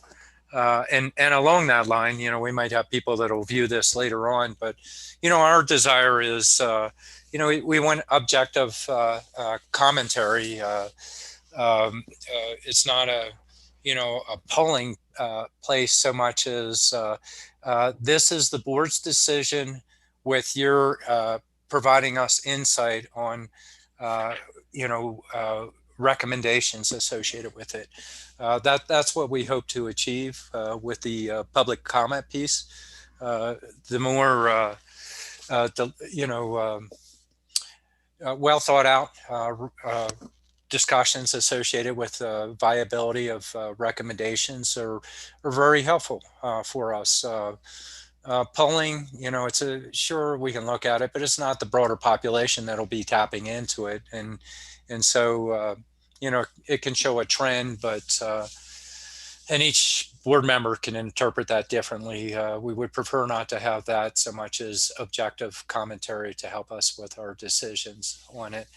Let me turn to, let me go to Lena Patrice, because we haven't heard from Lena on a couple of these. Are you okay with what we're setting up here, Lena? I am, and on Friday it says 7:50 a.m. That's when we're gonna start. Are we interviewing? And that we start at 7:50 and we're done at 5 o'clock. Is that the idea? Well, what's the time frame that we're looking at right now? We need the whole day, Lena. It could potentially go later into the evening associated with it. It depends on how many candidates we have. So we would be starting at that. Hopefully we get on a little bit earlier, but getting going at 7:50. We start interviews at 8 o'clock, and on average 1 hour per interview. We were thinking that we can handle approximately 6 interviews for Friday if we have 6 candidates. And that would be more manageable. Say we do fall into that number, it works out really well in terms of time. We'll have the public comment, And then later after that, we're posted for executive session so that we can deliberate on this. We're also posted that, we can make the determination. It depends on circumstance. If we have too many candidates, we might have to have another day of interviews, or that evening in deliberation, if there's a decision that we might want to invite one or two candidates back, say, for additional interviews, we have Tuesday posted for that. But we need to be prepared to have a very long day starting early in the morning, and we're not sure the end time related to this. I'll turn to the others. Did I capture that well enough, or? Yes, Mr. Chair, and the only reason it says 7:50, Madam Supervisor, is simply to allow the time for the board to convene, come to order, take the roll call, and then, turn it to me to do the interview so we can start at 8 and try to stay on the hour as we go through the day. So we're saying interviews, and are you developing questions? And so each candidate is asked the same questions? How are we doing this? I'll respond, or you guys follow up and clean up if I get it incorrect. So yes, Jimmy's going to has reached out to each of us, but can reach out again for their questions developed that could fit in that time period. Just checking in to make sure you're okay with the questions. We don't want to get into a discussion of what those questions are in public right now. Because we want to create a fairness for the candidates that when we interview, Eric will ask those questions on our behalf. We're thinking approximately 6 questions that Jimmy can or Eric can reach out to you with on that. When we deliberate, there's always a chance that while we're deliberating, we might want to invite somebody in for additional interviews in the executive session. That's where the board, if they want to go beyond those questions, could have that opportunity. Okay, did I capture that well enough? Yes. Eric's nodding his head and saying yes. Jimmy? So with each session, so as Eric stated, that we would start at 8. The interview would be for exactly up to 50 minutes. And then we'd have a 10-minute break between each of the question sessions. We are going to ask the candidates to not, view these and to not be listening to the questions. And that'll be something that we'll communicate out to the candidates. We could even ask them actually to come here to admin, and we can house them here is one concept, but at minimum, ask them to not view the previous interviews that happened before them. If I may, Mr. Chair. Yeah, please, Patrice.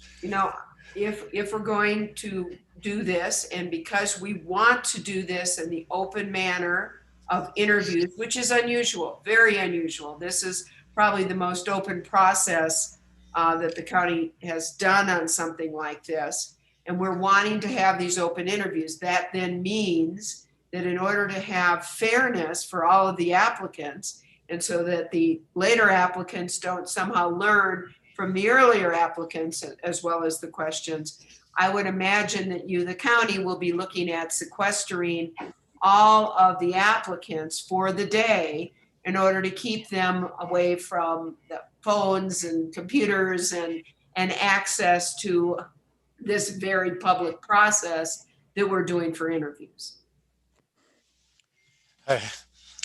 So they could bring a good book or something like that in the meantime while they wait for their opportunity. Sure.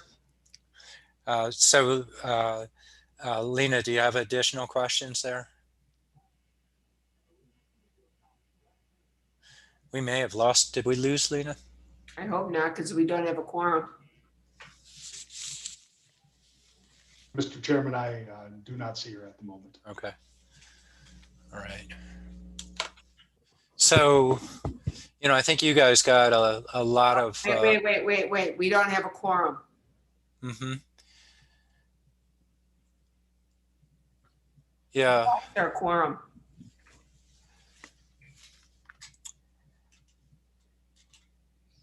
At this point, Can somebody call Lena and see if we can get her back into the meeting?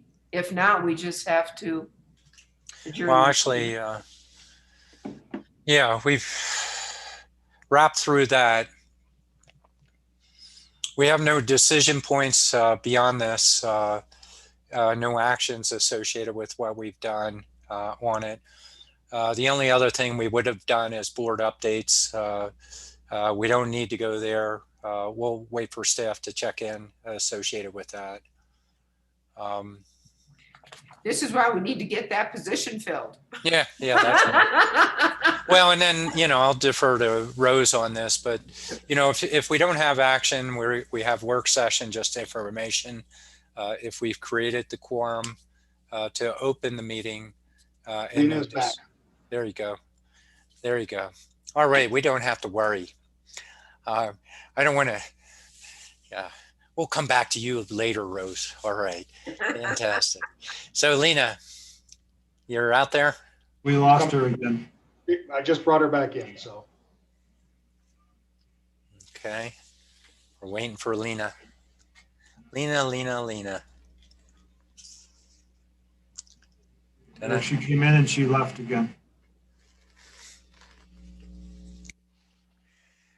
I think we captured what we needed. Jimmy, you have the opportunity working together with everybody, but reach out to Lena and to Judy. Follow up on this, just make sure we have it. But I think we have, enough of the dynamics to plan the what ifs, depending upon how many applicants that we have, or if there are times that the board wants to choose to have additional interviews. We have flexibility built in. So I think we got enough from what we already had. With that, besides we're hitting fatigue factor at this point, I think it's a very good time for me. Does anybody want to say goodbye? I'll go ahead and say goodbye. Thank you, everybody. I'll adjourn the meeting. Job well done for everybody. I really appreciate all the work here. And there's been a lot of extra work going on, and I want you to know how much we appreciate it. Jimmy and Eric and Joanne and Lucinda and Lindsay and Val, we really. And Rose, and Rose, absolutely. Yeah. Thank you all for all of your help. We really appreciate this. Thank you, team. Oh, there you go. Oh, you came back. You were hiding out there until I adjourned, huh? I love it. Yeah, so Lena, just get caught up with Jimmy and staff, okay? Okay, great. Excellent. Thank you. Sorry about that. That's all right.